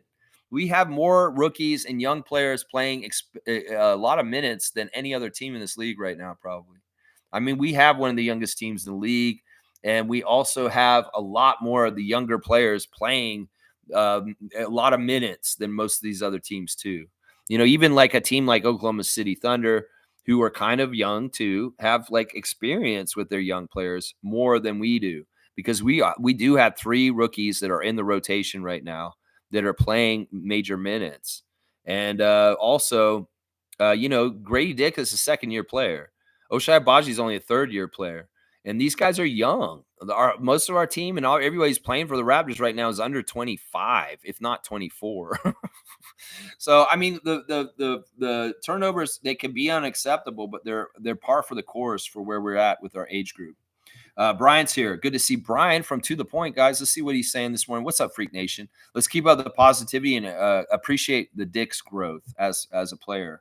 Laugh out loud. Pause. That's right. Give him a big pause. Should I give Brian a strike for this one? A strike. I mean, I've been doing kind of Grady jokes recently too. I mean, I'm just saying things, and then all of a sudden I'm like, whoa, Lex, you're phrasing on what you just said with him. This is why Jack Armstrong calls him Grady Dick.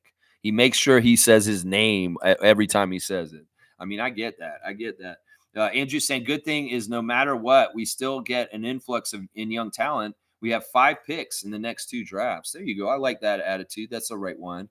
That's right. Randolph saying, Lex, I watched RJ when he is shooting free throws. When he bends his knees too much, he hits the front of the rim. But when he just dips, it's money. Yeah, that's why he's like, dude, come on, RJ. What are you doing with your life? Get your free throw technique down and just get it sound. Jakob's made such gains on this, and I'm so proud of Jakob Pertl. I'm not getting on him for the free throws. I'm getting on RJ Barrett. And in some ways, that's what's infuriating. RJ, all the other stuff is so hard. What you do is amazing that you can do it, but this is the easy stuff. Why can't you do this? This is the thing that's just maddening to me. All right, let me go do a couple things real quick, because we are getting close to 2 hours, and I want to just make sure. Here's Jakob Pertl's take on yesterday. Schmerzlig Niederlage in Charlotte. Wo wir zwar 57% aus dem viel Gasstraven haben, aber ihr Dreier stark nicht Eid Amen Connaughton. Sorry, stop, Lex. He said, tough loss of the Charlotte Hornets. We shot 57% from the field, but we couldn't slow down their 3-point shooting. We turned a 23-point deficit into a 5-point lead, but couldn't hold on to it. That is something, actually. You know what? The way he puts it right there, that's true. We were down by 23 very early, and I hate Brad Fay so much. I really can't stand Brad Fay. And when he's in the Sportsnet Central with Sherm and Matt Bonner, and he says this right before halftime. He said, I'd already thought that the Raptors this is going to be a long night, and the Raptors were going to lose for sure. But they came back before halftime. I'm surprised. I'm like, motherfucker, have you not been covering the Raptors for a few years now? Has there ever been an edition of the Raptors that just rolls over in the first half? Has there ever been like that, Brad Fay? Would you like, I thought that the Raptors were done already for the night. Is basically what he said. I'm like, dude, you suck, bro. Like, seriously, has there ever been a Raptors team that just rolls over and dies and loses in the first half? No.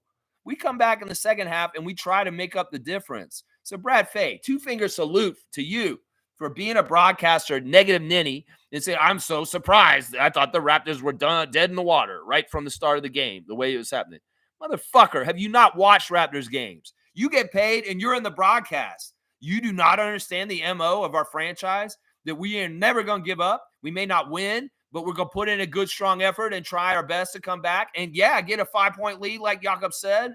Yeah, Brad Fay, 2-finger salute to you, bro, for like, I thought they were done. They were done already. At halftime, this motherfucker said this.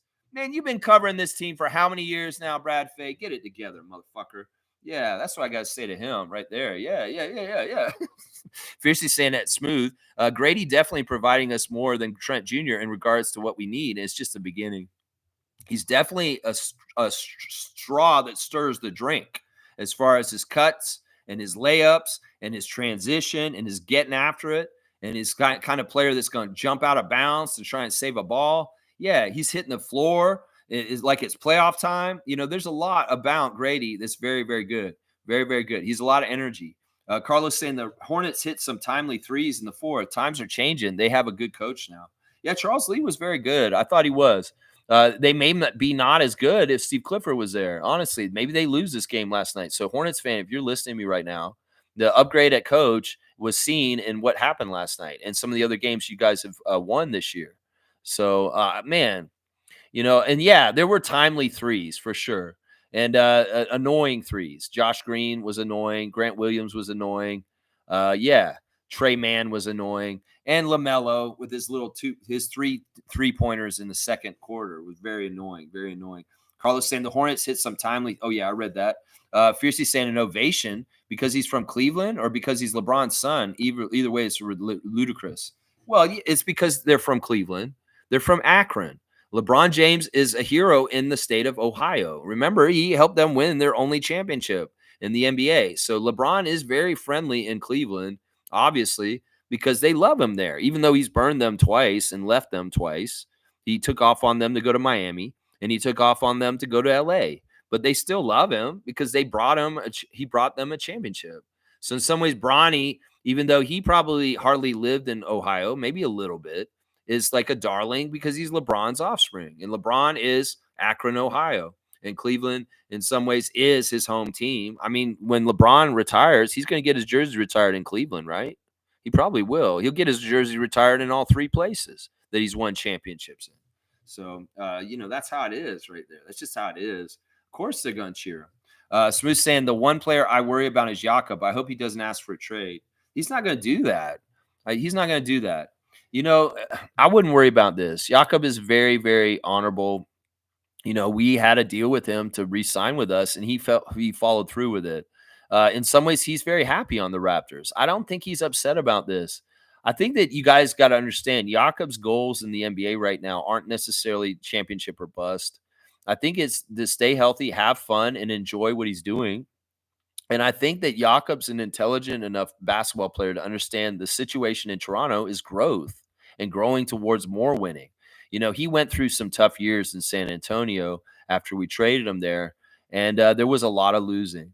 And he's been used to this kind of stuff. Now, he can understand what it's like to be on a bad team where it's going nowhere, because that's really kind of what the Spurs were when he was there. But here, he's got something, like you guys are all saying, bright future ahead in what's coming up with him. I'm actually shocked that the Spurs Nation are now turning on Wemby. It's crazy. Wemby's been horrible this year so far. They're not winning. They thought Chris Paul and Harrison Barnes would come in with veteran leadership and help the Spurs have a better win percentage, but they're not. And like Wemby had 8 points yesterday or something in the head-to-head matchup with Thunder. And the Spurs fans are mad. They think that Wembanyama is more hyped than actual reality, and that this is bullshit, like the way that he's been hyped up. And, in some ways, they may be right that Victor Wembanyama may have been a sham and that he is not going to pay off in the end, because there's certain problems with him. He likes to hang out outside and shoot too many threes, and he's not going inside, is what Spurs fans are saying. So they're very frustrated in San Antonio. They're saying that he's definitely not a Tim Duncan or a David Robinson as far as his effect on the win column for their franchise. And they expected him to be. And he didn't deliver his first year, and he's not delivering so far this year either. So it's a little scary over there. A little scary. That's right.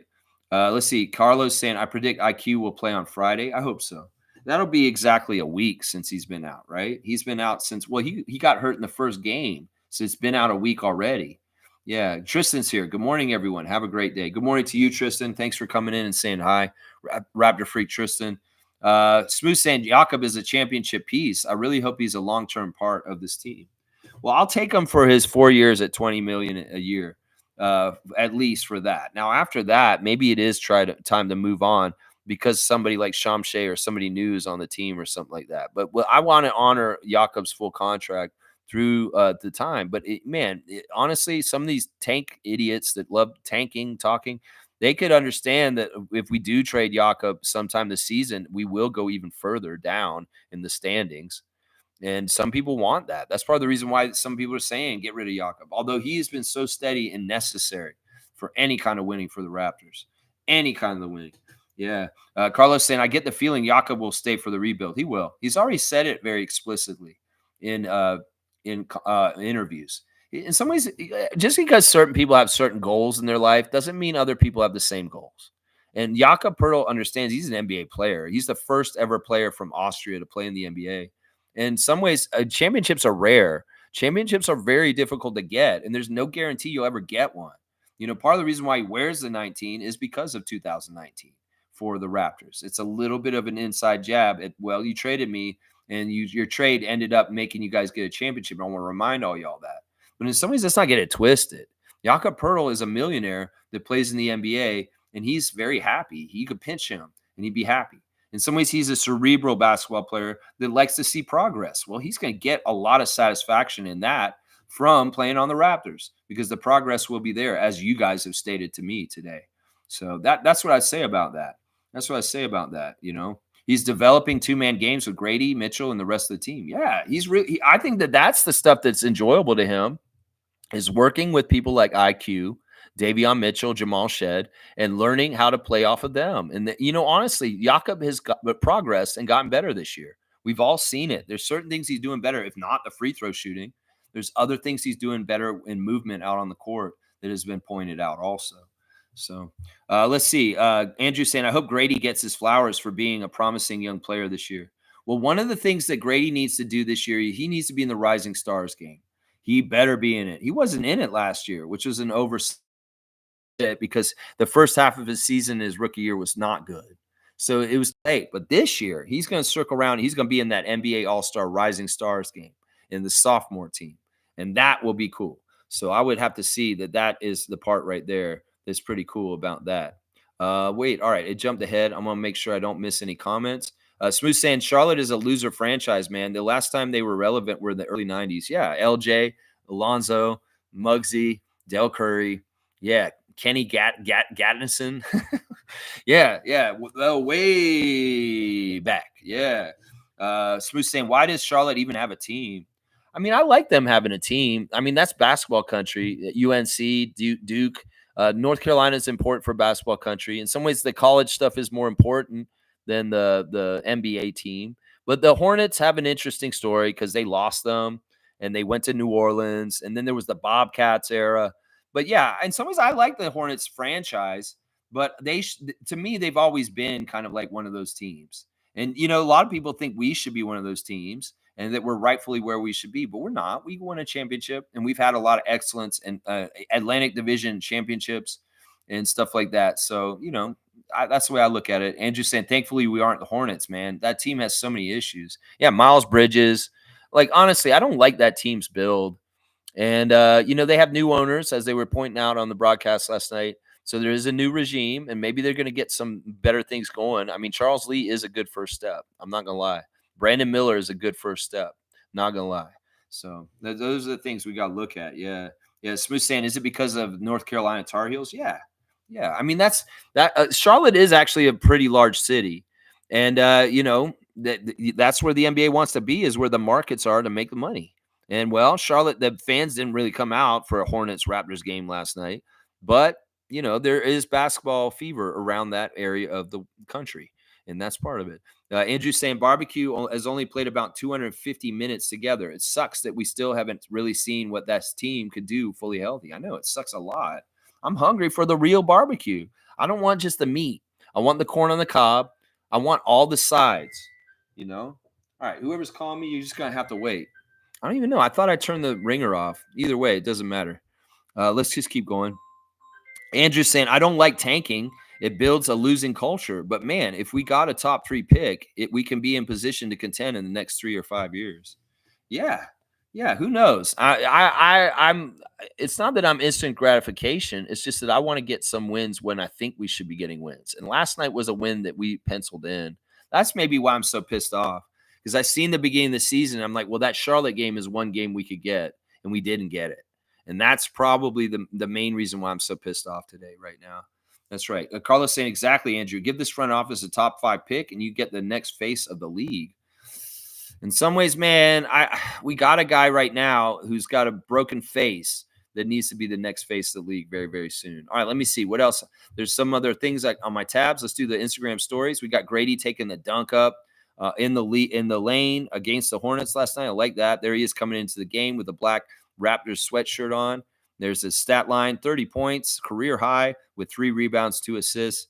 And yeah, there's a play. Yaka was very vocal last night, yelling stuff out and doing stuff, and even Davion was doing a lot of coaching also.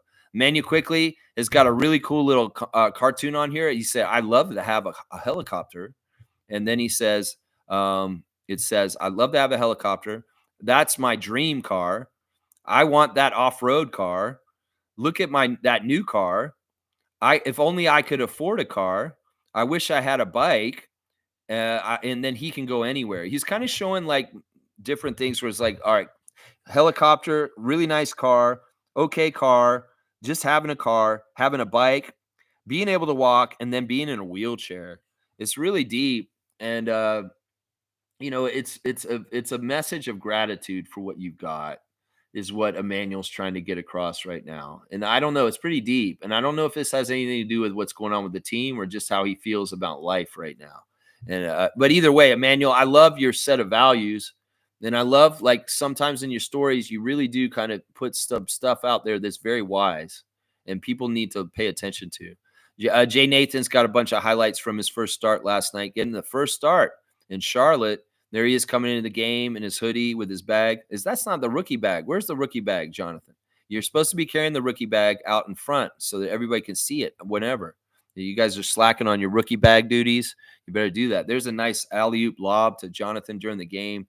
It's very, very cool. RJ Barrett to Jonathan there. Very, very cool.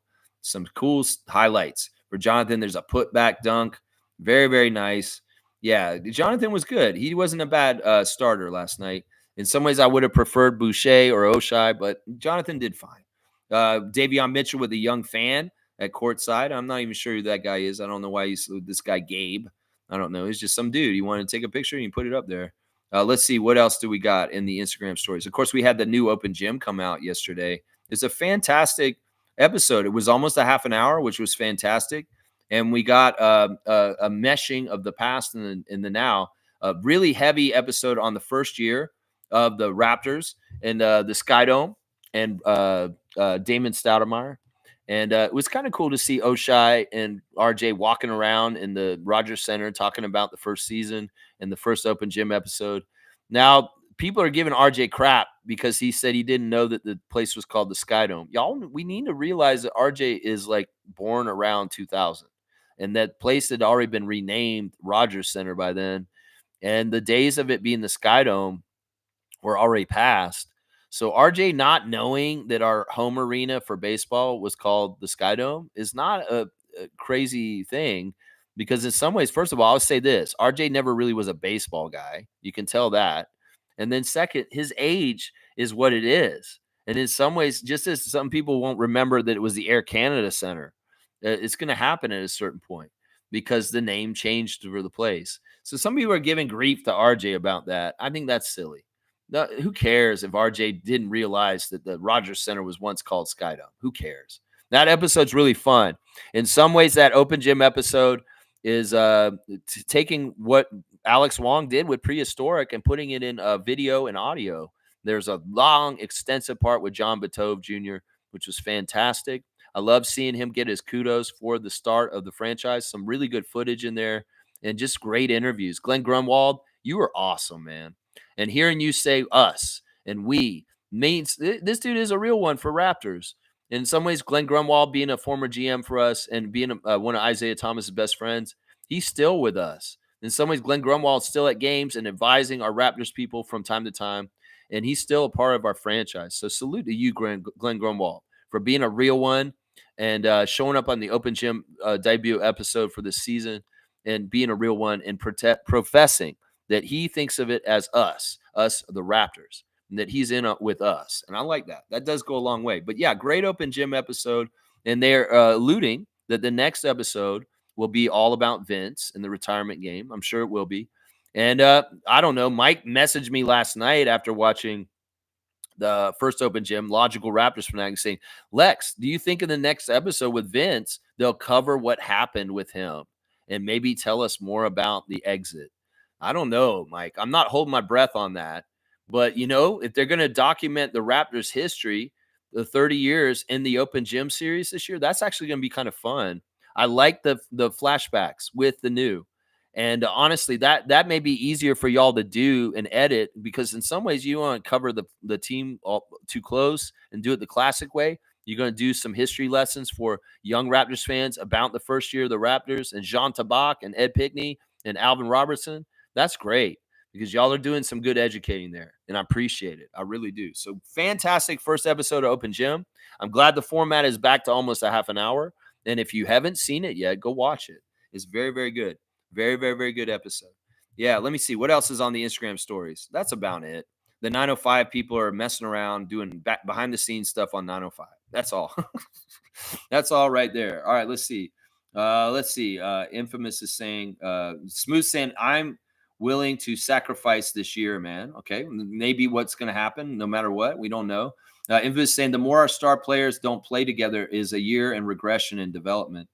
You know, I don't want to say it that negatively, but yeah, this is something I'm worried about, Infamous. Now, if we're getting the young players more time, Mobo and Shed are getting accelerated because of shit like this, well, then we got to take the positives from it. Smooth saying, Wade Bruno in January, let Bruce walk, get that pick. Okay, that's an interesting to-do list. Stargate saying the main reason this game was lost, there were turnovers and free throws. I'd say the main reason we lost were free throws and not getting to the three-point shooters of the Charlotte Hornets. That's the two main reasons I see. And also not showing up to the game ready or prepared with that energy at the beginning. 16 points in the first quarter and then 43 points in the second quarter. Yeah, they woke up all of a sudden. Darko gave them the crap about it. And, well, they started playing again. That's right. Sir Seacats. Sir Seacats? That's an interesting name. Thanks for subscribing to the channel, and welcome. Let's see what you got to say. When you're kind of tanking, you let people get to 100% health at no point in risking other injuries. Yeah, I mean, I get this.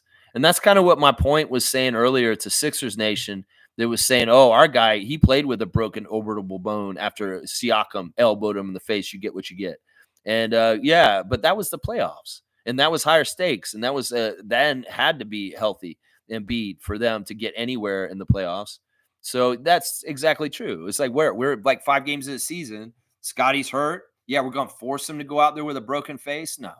But my whole thing about it is Sir Seacats is I'm really worried about these guys getting too used to being injured and sitting out too much. And like, that's kind of just the flex or the thing. In some ways, I'm like, I want Emmanuel back as soon as possible. And why the fuck hasn't Kelly played a game yet? Is what I'm saying right now. That's right.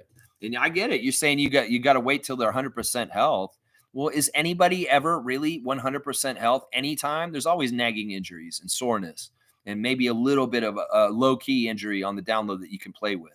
So Andrew's saying at least Mobo will develop nicely this year. I hope so. I think he will. I think he's showing really good strides already. He's come out of the gate. It's very, very good. Seymour saying Matt Geiger, Ronnie Cycli, John Concac, all were victims of Shaq, Lex. Okay. All right. You're going to give me a list of guys that, all right. Those, first of all 3 of those guys were punks. Let's just put it that way. Now, I can remember what happened with Ronnie Cycli, but I cannot remember the other 2. Matt Geiger was a goon himself. If Shaq hit Matt Geiger, he probably deserved it. I saw Matt Geiger in Ybor City once in Tampa. I was down there having fun, drinking in the streets. And Matt Geiger walked by me on the street. He's very tall with his big, stupid, bald head. Yeah, I can say that because I'm a bald guy too. But yeah, Matt Geiger is a hack artist and a dirty player himself. So if Shaq gave him retribution, he probably deserved it. Ronnie Cycli was on the Orlando Magic for a while, and Shaq was on Miami at that time, I believe. And when they were battling each other, or maybe it was flipped, maybe it was early in their careers, is when Shaq was on Orlando and Ronnie was on Miami. That was a marquee matchup because they were the 2 big centers of Florida, and they played a lot. And I actually watched those games. Yeah, there may have been a dirty hit to Ronnie Cycli by Shaq. But think about what I'm saying here, Seymour. How long did Shaq how many players did he actually put out for a long period of time? I don't think he put out too many. He may have done that to those guys. John Concac, who cares? Who cares? But yeah, Matt Geiger probably deserved it. John Concac, who cares? And maybe the Ronnie Cycli one I'll give you as far as dirty play, putting somebody out. But Shaq overall, look at the man. And he played in the league for almost 20 years or something like that. That dude could have hurt so many more people. And also, your list is all centers. It's not like he hurt anybody littler than him, like Jokic or an Embiid. So I can make some good points on this, Seymour. I love you, man. Stargate saying, if this team goes in a tanking direction this year, don't look for this team to have any kind of success for the next 4 years. Be prepared to become the Pistons, the Hornets, folks. I don't like that, Stargate. That could get you a strike. Carlos saying, hard disagree, Stargate. The culture is there. We see the identity. You add a blue chip talent there, you get a 50-win team. I think any team at any time, whether they're rebuilding or they're championship caliber, if they get injuries, they're going to get hurt either way. And I mean, the Sixers are feeling that right now, just like we are. So it really is staying healthy. We need to stay healthy as much as possible. And yeah, I don't want to go any kind of tanking direction overtly or overly. We need to have our guys healthy and out there and play and try and compete and get some more wins. In some ways, I don't want to have like 5 wins at New Year's, which is probably very likely. We'll have to see. Let's see. Andrew's saying, nah, we have more talent than those teams, and we have a competent front office. Those are the differences right there. Andrew's right. That's good educational information for people. That as far as like, we do have a better front office. We do have more talent than. That's why I thought we could beat the Hornets last night, because even without Barnes and Quickly, I thought we had a more talented team than them. But it didn't matter because there certain things happen. Stargate saying, as good as you folks believe Cooper Flagg is, he is not a generational player who can change the fortunes of a franchise unless we trade that pick for, say, a Giannis, who I believe will want out soon. That's interesting. That's very interesting. Well, that's why I say I rely on Messiah and trust in Bobby, that, you know, our front office with the ever-changing terrain of the league will be opportunists, and they will try and maximize the best flexibility and opportunities for our team in each situation that comes up. So, yeah. I don't necessarily want Cooper Flagg. I'm looking more at not necessarily the number 1 pick, but in the top 5 for maybe somebody that is like Ace Bailey, somebody like that. I haven't scouted any of these guys yet. So in some ways, everybody's talking about Cooper Flagg. Well, it's not likely the Raptors will get Cooper Flagg because he's very well sought after. But if we can get one of the top 3 players in this draft, and it's the one that Bobby and Masai like the best, well, there you go. There you go. Carlos saying, I don't even want Cooper, though. Bailey is the guy. See, Carlos saying it is Bailey. Ace Bailey's the guy. Andrew saying, Stargate, we can be competitive with Cooper as a 3rd or 2nd option. And who knows that what he will develop into? Look at Scotty. He was a role player his rookie year, and we were successful. Y'all, if nobody's done the cutoff, I want it right now because I'm at 2 hours, just so y'all know. Andrew saying also, we have enough talent where he wouldn't be our number 1 unless he develops into that. Even a guy like Ace or Dylan Harper would be good for us. Okay. Yeah, I mean, I'm just saying, if we're going to go this route this year, like it's looking like so far, you know, we need a top 5 draft pick this year. We just do. None of this stuff like last year where our pick went to San Antonio. We deferred our pick and it's gone to San Antonio. We don't owe them anything. We keep our high lottery pick this year. And, well, this year's draft is better, apparently, than last year's, obviously, because the rookies have been so bad this year overall in the NBA. Obviously, yeah. Carlos saying, yeah, I definitely see the vision of getting a blue chip talent being added with this team. Yeah, I do now, too. It's not necessarily what I wanted. I wanted to be a surprise team that was actually playing to get in the playoffs after all. But I don't think that's going to happen. And it's so crazy. It's so early in the season that I feel this. You know, last year, we had a pretty promising start this season, even if it was cloudy and confusing. It was about a 500 start with Dennis and OG and Pascal and them. And, well, you know, if we're having the end of our season at the beginning of our season and we have our better part of our season in the second half of the season, it could be very well that we're managing injuries during the end of the season when we have our easier schedule just to kind of try and be in better draft position. That's the thing I don't want to do, is like if we finally get healthy, we're pulling punches because we are all of a sudden worried about getting out of a good draft position for this year. No, we don't want to do this. We should be trying to win at any time, like last night. We should have been trying to win. Yeah. Stargate saying, sorry, I'm not high on Cooper Flagg as some of you young folks. Yeah, I haven't really seen him, so I can't give an educated guess. I will do that scout in 2025. It's too early for me. Carlos saying it's not Cooper per se, but you already see the current state of the team. The effort and vision is there. Just add a dynamic player there. We don't need someone to be the number 1 option, but a piece. Okay. Yeah, I think that's Carlos getting this across in the right kind of way, and I understand what he's saying too. It doesn't necessarily have to be capture the flag. There's going to be talent at the top of the draft, and we are probably going to be near the top of the draft, the way it looks like right now. Kenny's saying somebody posted the price of tickets for yesterday's game, and it would still be cheaper if I drove to Charlotte and watched the game. Nice game still. Yeah, it's cheap. You could probably, yeah, you probably maybe could have like bought a really cheap ticket or a bus trip, and you could have paid less than you would pay to go to a game here in Toronto. At the Charlotte game yesterday. That's probably true, Kenny. Good to see you, Kenny. Andrew saying, completely agree, Carlo. It would be nice to have another promising young talent. I'm not asking for a savior, just another piece. Yeah. If he's another great 3-point shooter, well, in some ways, this league's proven that you can't have enough 3-point shooters. Seymour saying, I knew Grady was going to get 30. I called it yesterday in the chat. Thought we'd get a win, too. I thought we would, too. And honestly, we should have, but we didn't. And it is what it is. We have to accept life on life's terms. That's what it is. Andrew saying, the amount Grady has grown is insane. This time last year, he was one of the worst players in the league. Now he's dropping 30 with ease. Where's all the people who call Grady a bust? I mean, I called it. I was thinking that he wasn't going to be that good when we drafted him.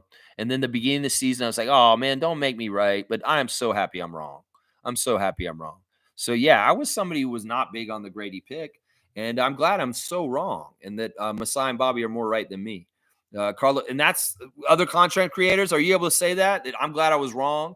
Well, I'm glad I was wrong about Grady Dick. I didn't think his game would translate to the NBA, but I was so wrong. So wrong. Carlos saying Grady is only behind Holmgren on scoring in their draft class. That's pretty interesting. Andrew saying, isn't Chet technically draft class before Grady? Yes, because he sat out a year. Carlos saying, yeah, he was. Damn. So Grady is outscoring Wemby. Laugh out loud. Yeah, he is. Cool Cat saying Jakob loves Toronto too. Yeah, he does. He likes Toronto. He likes Darko. He's not trying to mess this up. And the other guys really appreciate him too. He's a very cerebral player. He understands what he's got here. And he's, he could be in much worse positions. Trust me. Everybody wants the ideal, perfect situation. I'm winning championships and I'm making millions of dollars and I'm happy and I'm getting all the shots. That's not the case in the NBA. Often you have to make sacrifices and be who you're supposed to be in the place of the hierarchy of the NBA.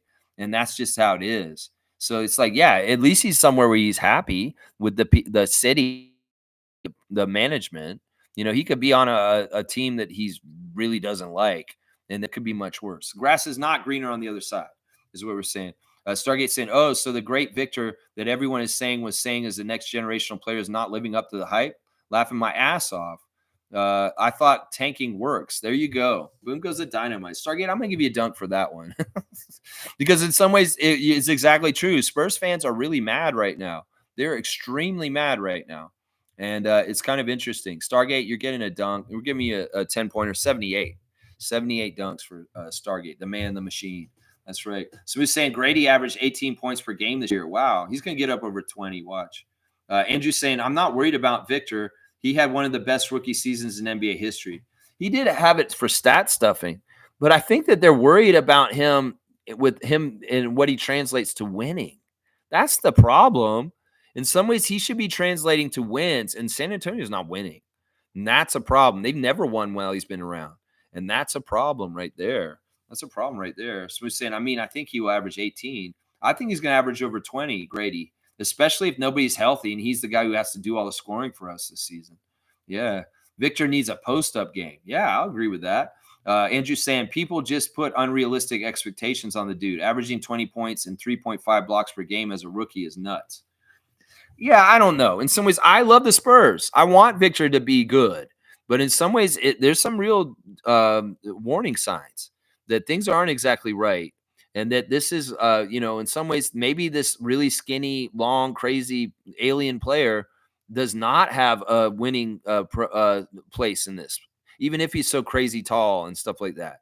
I don't know. He has weaknesses, and people are utilizing the weaknesses against him. And that's part of the reason why the Spurs are losing. That's part of it right there. Smooth saying, I'm looking at this year like it's 1995 all over again, appreciating just having a team. I love that. And that's so apropos for what Open Gym has given us. And the 30th anniversary. That's so apropos. That is probably the way we should look at this, that we're kind of an expansion team again. But we got to remember that expansion team beat the Bulls and got up and played crazy effort every time. And also, The other thing about the expansion team is it was full of veterans. We had a lot of guys who knew what they were doing. Sure, the best player was a rookie, Damon Stoudemire, but there were a lot of guys on that team. There were way more vets that knew the NBA game and knew what they were doing. So in some ways, the way that the Raptors were in their first season, getting the 20 or so wins or whatever they got, 30 wins actually, I think they got in the first season. A lot of that was carried by the smarts of Alvin Robertson, Tracy Murray, Tony Massenberg, Oliver Miller, people like that, Alvin Robertson. So that's a difference. In some ways, this is the youngest Raptor team ever in the history of our franchise. And that's the crazy thing right there. That's a crazy thing. Fiercely saying Jakob not going anywhere. He's one of the pieces to another championship. I hope so. Thank you for the cutoff, Fiercely at 11:20. W Stream. Thank you. Oh yeah, classic card. Thank you, Andrew, for giving me the cue card on that. Yeah, I might have forgotten, honestly. Might have forgotten if Andrew had not just reminded me just now. Okay, I don't want to do this card because it's not we've had this card before, and it's like a Olajuwon versus Ewing card, which doesn't really that's too easy too. Like, it's not like you guys wouldn't figure out who that is. I think I've done this card too before. Wait, who is that? No, I haven't done this card. Okay, we'll do this card. This is kind of apropos card for what's going on this weekend. All right, here we go, guys. Classic card of the day. First person to write it in gets the classic card points. If you can see who that is, you can write it in, guys. Let me know who it is. There's the number, there's the team. You can kind of see his face. This guy does have an important part in our history. He is actually somebody in our history.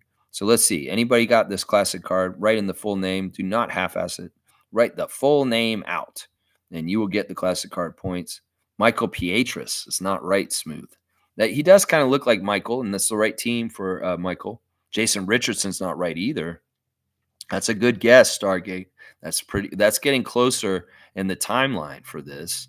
But that is not who it is. There you go. Carlo got it. It is the first draft pick. Is one of the draft picks of the Raptors. Antoine Jameson, who's drafted by the Raptors and then immediately traded for his best friend, Vince Carter, to the Golden State Warriors. And this is Antoine. So it's just kind of fitting that we got Antoine Jameson as a classic card on the weekend that Vince Carter, his friend, is going to get going to the rafters for the Raptors with his jersey. But yeah, Antoine Jameson's the right answer. Carlo got it just before Andrew. So let me go see if David's lurking. He is. He was there for a second, and he took off as soon as I jumped in there. David, I see you when you're in here. You know that. David, we love you, Commissioner Trivia. There's not as much trivia these days, so it's understandable why. All right, that was Carlo JS. And we're going to give you, I don't think that's that hard. I'm going to say 150. 150, because there were a couple of good guesses there that weren't right. Let's see. Fiercely saying OG episode, very nostalgic. Oh, open gym episode. OG. I'm like thinking about an Anunoby. Loved reliving Damon Stoudemire's emotional journey and his commitment to the franchise when he's drafted. Yeah, I love Damon, man. Damon is a real one. Damon is centered and knows that he owes so much to being in Toronto for his career and being notoriety. He'd be just another NBA player that got in the league and played in the league, but he was the first draft pick for the Raptors, and that means something. And he had a dream season, honestly, even if they didn't win a lot. He was the rookie of the year, and he really turned heads. And at 5'10", that was a huge accomplishment. I'm proud of Damon Stoudemire. I'm proud of him being our first ever rookie of the year and first ever draft pick. And I'm proud of how he handled things with the booing, the stupid fans. See, those fans that were chanting, "We want Ed," those are just the same stupid-ass fans. They're around today trying to tell the front office what they should do. Y'all don't know what you should do. You didn't know that he had a bad wheel, like Glenn Grunwald said. That we knew Ed O'Bannon had a bad wheel, so we didn't draft him. We took Damon. But those fans didn't know, and they got all pissy and moaning and booing because of that. And Damon's so graceful. He's like, I heard a mixture of cheers and boos. I don't care. It's no big deal. Everything worked out in the end. No, that's an awesome episode. And Damon Stoudemire, you're a real one for this team. We love you, man. And it was awesome to have you at the game on opening night and getting your kudos from the fans. And yeah, It may have been weird why he left, and there may have been some friction in weird ways around the team at times with Isaiah and Brendan Malone and Damon Stoudemire. But honestly, Damon has come correct, and in some ways, I'm glad that you left the Celtics and you got your job in Georgia Tech. That's much better. In some ways, you got passed over by the Celtics for Joe Mazzulla, and well, you wanted out, and there's nothing wrong with that. There's nothing wrong with that. Damon Stoudemire is a cool guy. I like him a lot, man. Andrew saying the folks who do open gym do such a great job. Yeah, they're doing better this year. Work on them and get them out maybe every other week. Maybe they're going to do them every week. I hope they do. And I hope they do like a half hour almost episodes. As 24 minutes with commercials means they can put that on TV and people will see it on TV on different channels too, like Sportsnet. So that's part of why I like the longer versions of Open Gym, because they actually translate to half hour blocks being shown on television. And that's really good. Blackhawk with the cutout also. Stargate saying, who keeps deleting my posts? I don't think anybody's deleting your posts. I've read everything that I've seen by you. If there's anything else you want to say, I will say whatever you got to say. Stargate saying, not worried about Yak wanting out and asking for a trade. It's not his personality. Scotty, on the other hand, skeptical. Well, this is why I don't want to spin our wheels and do such stupid shit for a while, because that is the problem. There's people down south that are already saying that they want him to come down south. And they're like, oh, this will happen with the Raptors. This will happen to the Raptors. I mean, we don't want any kind of Chris Bosh. We don't want any kind of Vince Carter with Scotty Barnes. We want Scotty Barnes to be like DeMar and say, I am Toronto and I'm going to do this. And we don't want to trade Scotty like we traded DeMar. So don't Bosh us is what I'm going to say to you, Scotty. And don't Vince Carter us either. Don't quit on us. And don't take off and go play for another team. Be a DeMar DeRozan. And hopefully Masai won't stab you in the back like he did to DeRozan. I don't think he will. In some ways, you really are a badass. And you may be the greatest Raptor player we've ever gotten. And that's why you need to stay here. We need you to be here, man. And in some ways, we don't want to spin our wheels for a few years, have confusion, any kind of weird shit. And then all of a sudden, he's like acting like Vince and wanting to get the hell out all of a sudden. Yeah. Blackhawk saying all rookies have weaknesses. It takes 3 to 4 seasons for a rookie to fully develop on average. Wemby will be all right. I think he needs more strength, and he needs to stop being so afraid of down low. And those are two things I would say right there. Seymour saying 9:40 Mountain Time. All right. And Trevor saying, good day, everyone. Have a great day. Thank you, Trevor. Happy Halloween from Seymour. That's right. I like that. I like that a lot. Let's see. Smooth saying all those Laker fans at the ACC tomorrow, please win, Raptors. That'd be awesome. Yeah, at Scotiabank Arena. Yeah. And Stargate saying, I keep saying this. We could have had Damon, Vince, and Tracy on the same team. Woulda, coulda, shoulda, and it didn't happen. Although they asked Damon that. It's like in the episode, he's like, you could have played with Vince. He's like, I know, man. I know. And in some ways, Damon is very much on the record for saying he regrets trying to get out of Toronto when he did, because he didn't realize the grass wasn't greener on the other side. He went to Portland. He was just another player in the league. In Toronto, he was special. In Toronto, he was a franchise face. In Toronto, he was the guy in charge, and we were listening to him and treating him like that. What do you want to do? What do you want to do? And then Isaiah left, and Damon had a blind loyalty to Isaiah, and that's part of the reason why he left, is because, you kicked my guy Isaiah out. Well, screw you guys. I want to leave too. And he realizes that was a mistake. He's been very open about that. In Alex Wong's book, Prehistoric, he says that. He's like, I didn't realize at the time. I didn't need to leave. I could have stayed in Toronto and things would have been really awesome. And then bam, all of a sudden, Tracy McGrady, Vince Carter, Marcus Camby, that kind of shit happened. Yeah. He should have. He didn't realize. Young players make dumb decisions. And that's why we need good people around the young players to help counsel them and talk to them about things like Garrett Temple and Kelly Olynyk. People like that talking to them. It's like, well, I could tell you this is what happened with this guy in the league in this story. You don't want that to happen to them. You know what I'm saying? That's right. Blackhawk saying, I never boo. I clap or shout defense. My new motto is don't boo, vote. Thanks, Barack. Listen, I can't stand Raptors fans that go to our arena, and if the Raptors don't do so well, they boo them at the end of the game. I can't stand that shit. So, yeah, don't do that. Don't do that.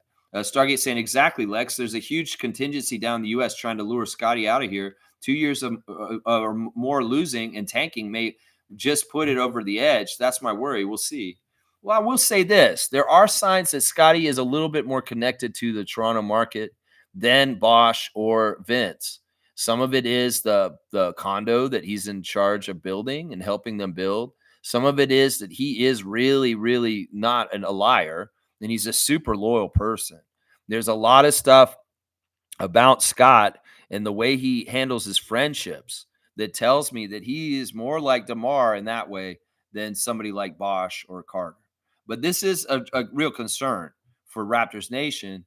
And it is something that we need to keep in mind. And this is part of the reason why Masai and Bobby are going to make Scotty happy as much as possible, is because we want him to be the best he can be here. Now, I don't want Scotty to be on the injured list all the time and not showing up to play for us and half-assing things. No, we want him to be healthy and showing up and being out on the court for us.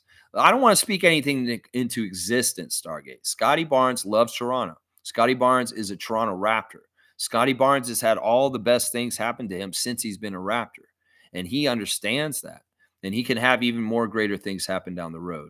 And I just have to believe that as much as DeMar DeRozan was a solid and a loyal and dutiful person to the Toronto Raptors and his people in Compton, that Scotty Barnes is the same way. And that's the thing. In some ways, you got to look at the personality. In some ways, Chris Bosh, okay, whatever. He wanted the easy route. Vince Carter, yeah, he loved the own smell of his own farts. And his mom told him how great he was all the time. And, well, in some ways, he got impatient with the coaching carousel and dysfunction on our team. That's why we can't have dysfunction on our team. We have to be building and going towards something that's worthwhile. And then we won't have to worry about any of this. That's right. Bronny got 1 point in his homecoming. He scored just 1 point. That's it. He scored 1 point and they went crazy for him. Let me go look at that. Is that true? Did he get only like a free throw and that was it? I want to see this real quick. He got 2 points. He got a basket. Okay, so you got a basket. Okay, Trevor, you made me laugh about that. All right. Back to closing up the stream, you guys. My 3 stars of the game yesterday were Grady Dick, Jakob Pertl, and Chris Boucher. RJ, you were great, but you missed free throws, and in some ways, you weren't the leader we needed you to be yesterday. At times when we needed you to be. Kudos to some of the players on the other side. Nick Richards with a double-double, 24 and 14. Cody Martin was really big for them late in the game, showing a lot of tenacity, getting 25 points. And Trey Mann, unstoppable with 27. So that was really annoying, those guys on the other side. Let's see. What else did I want to go over real quick? I'll make sure I got all my tabs. I'm pretty sure I did. Yeah, there's the article about Scotty missing 3 weeks because of his surgery on his face, which is awful. There's Siakam hitting the 3. Go ahead. That's awesome. Happy birthday to Clifford Rozier. Clifford Rozier was an early Raptor from the very beginning.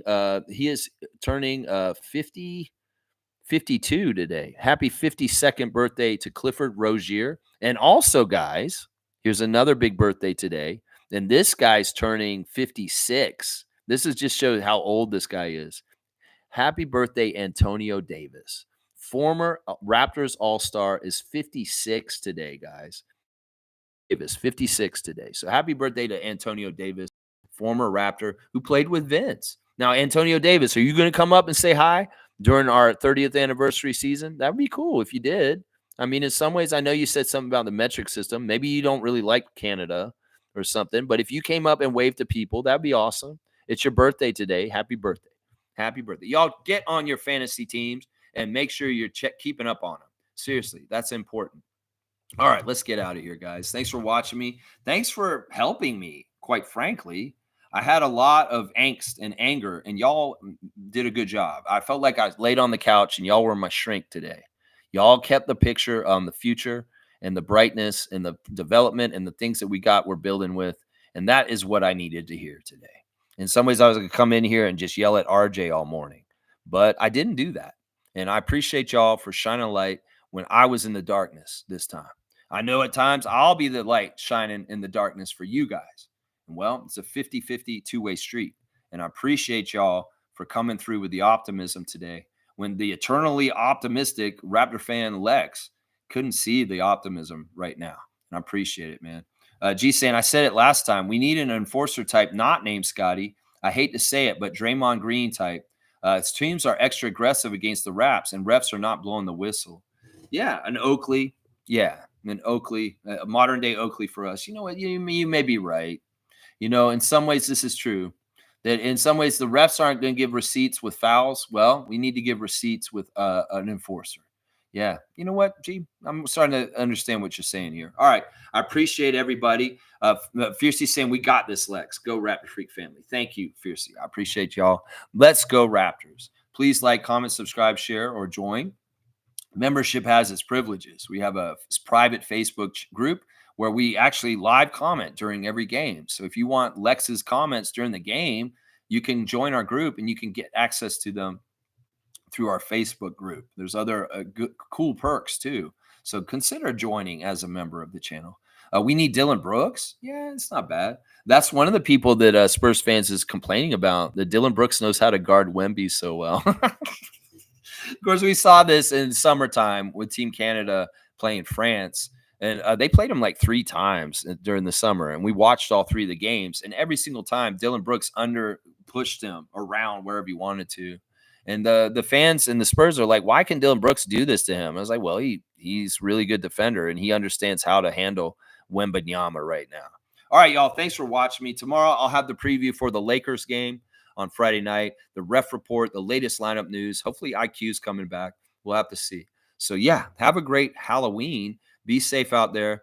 And, yeah, y'all, if you're driving tonight, just remember there's kids out there trying to go trick-or-treating, and nobody needs to be out there driving recklessly or crazy or driving. Another thing is, this used to be my Super Bowl for when I used to drink.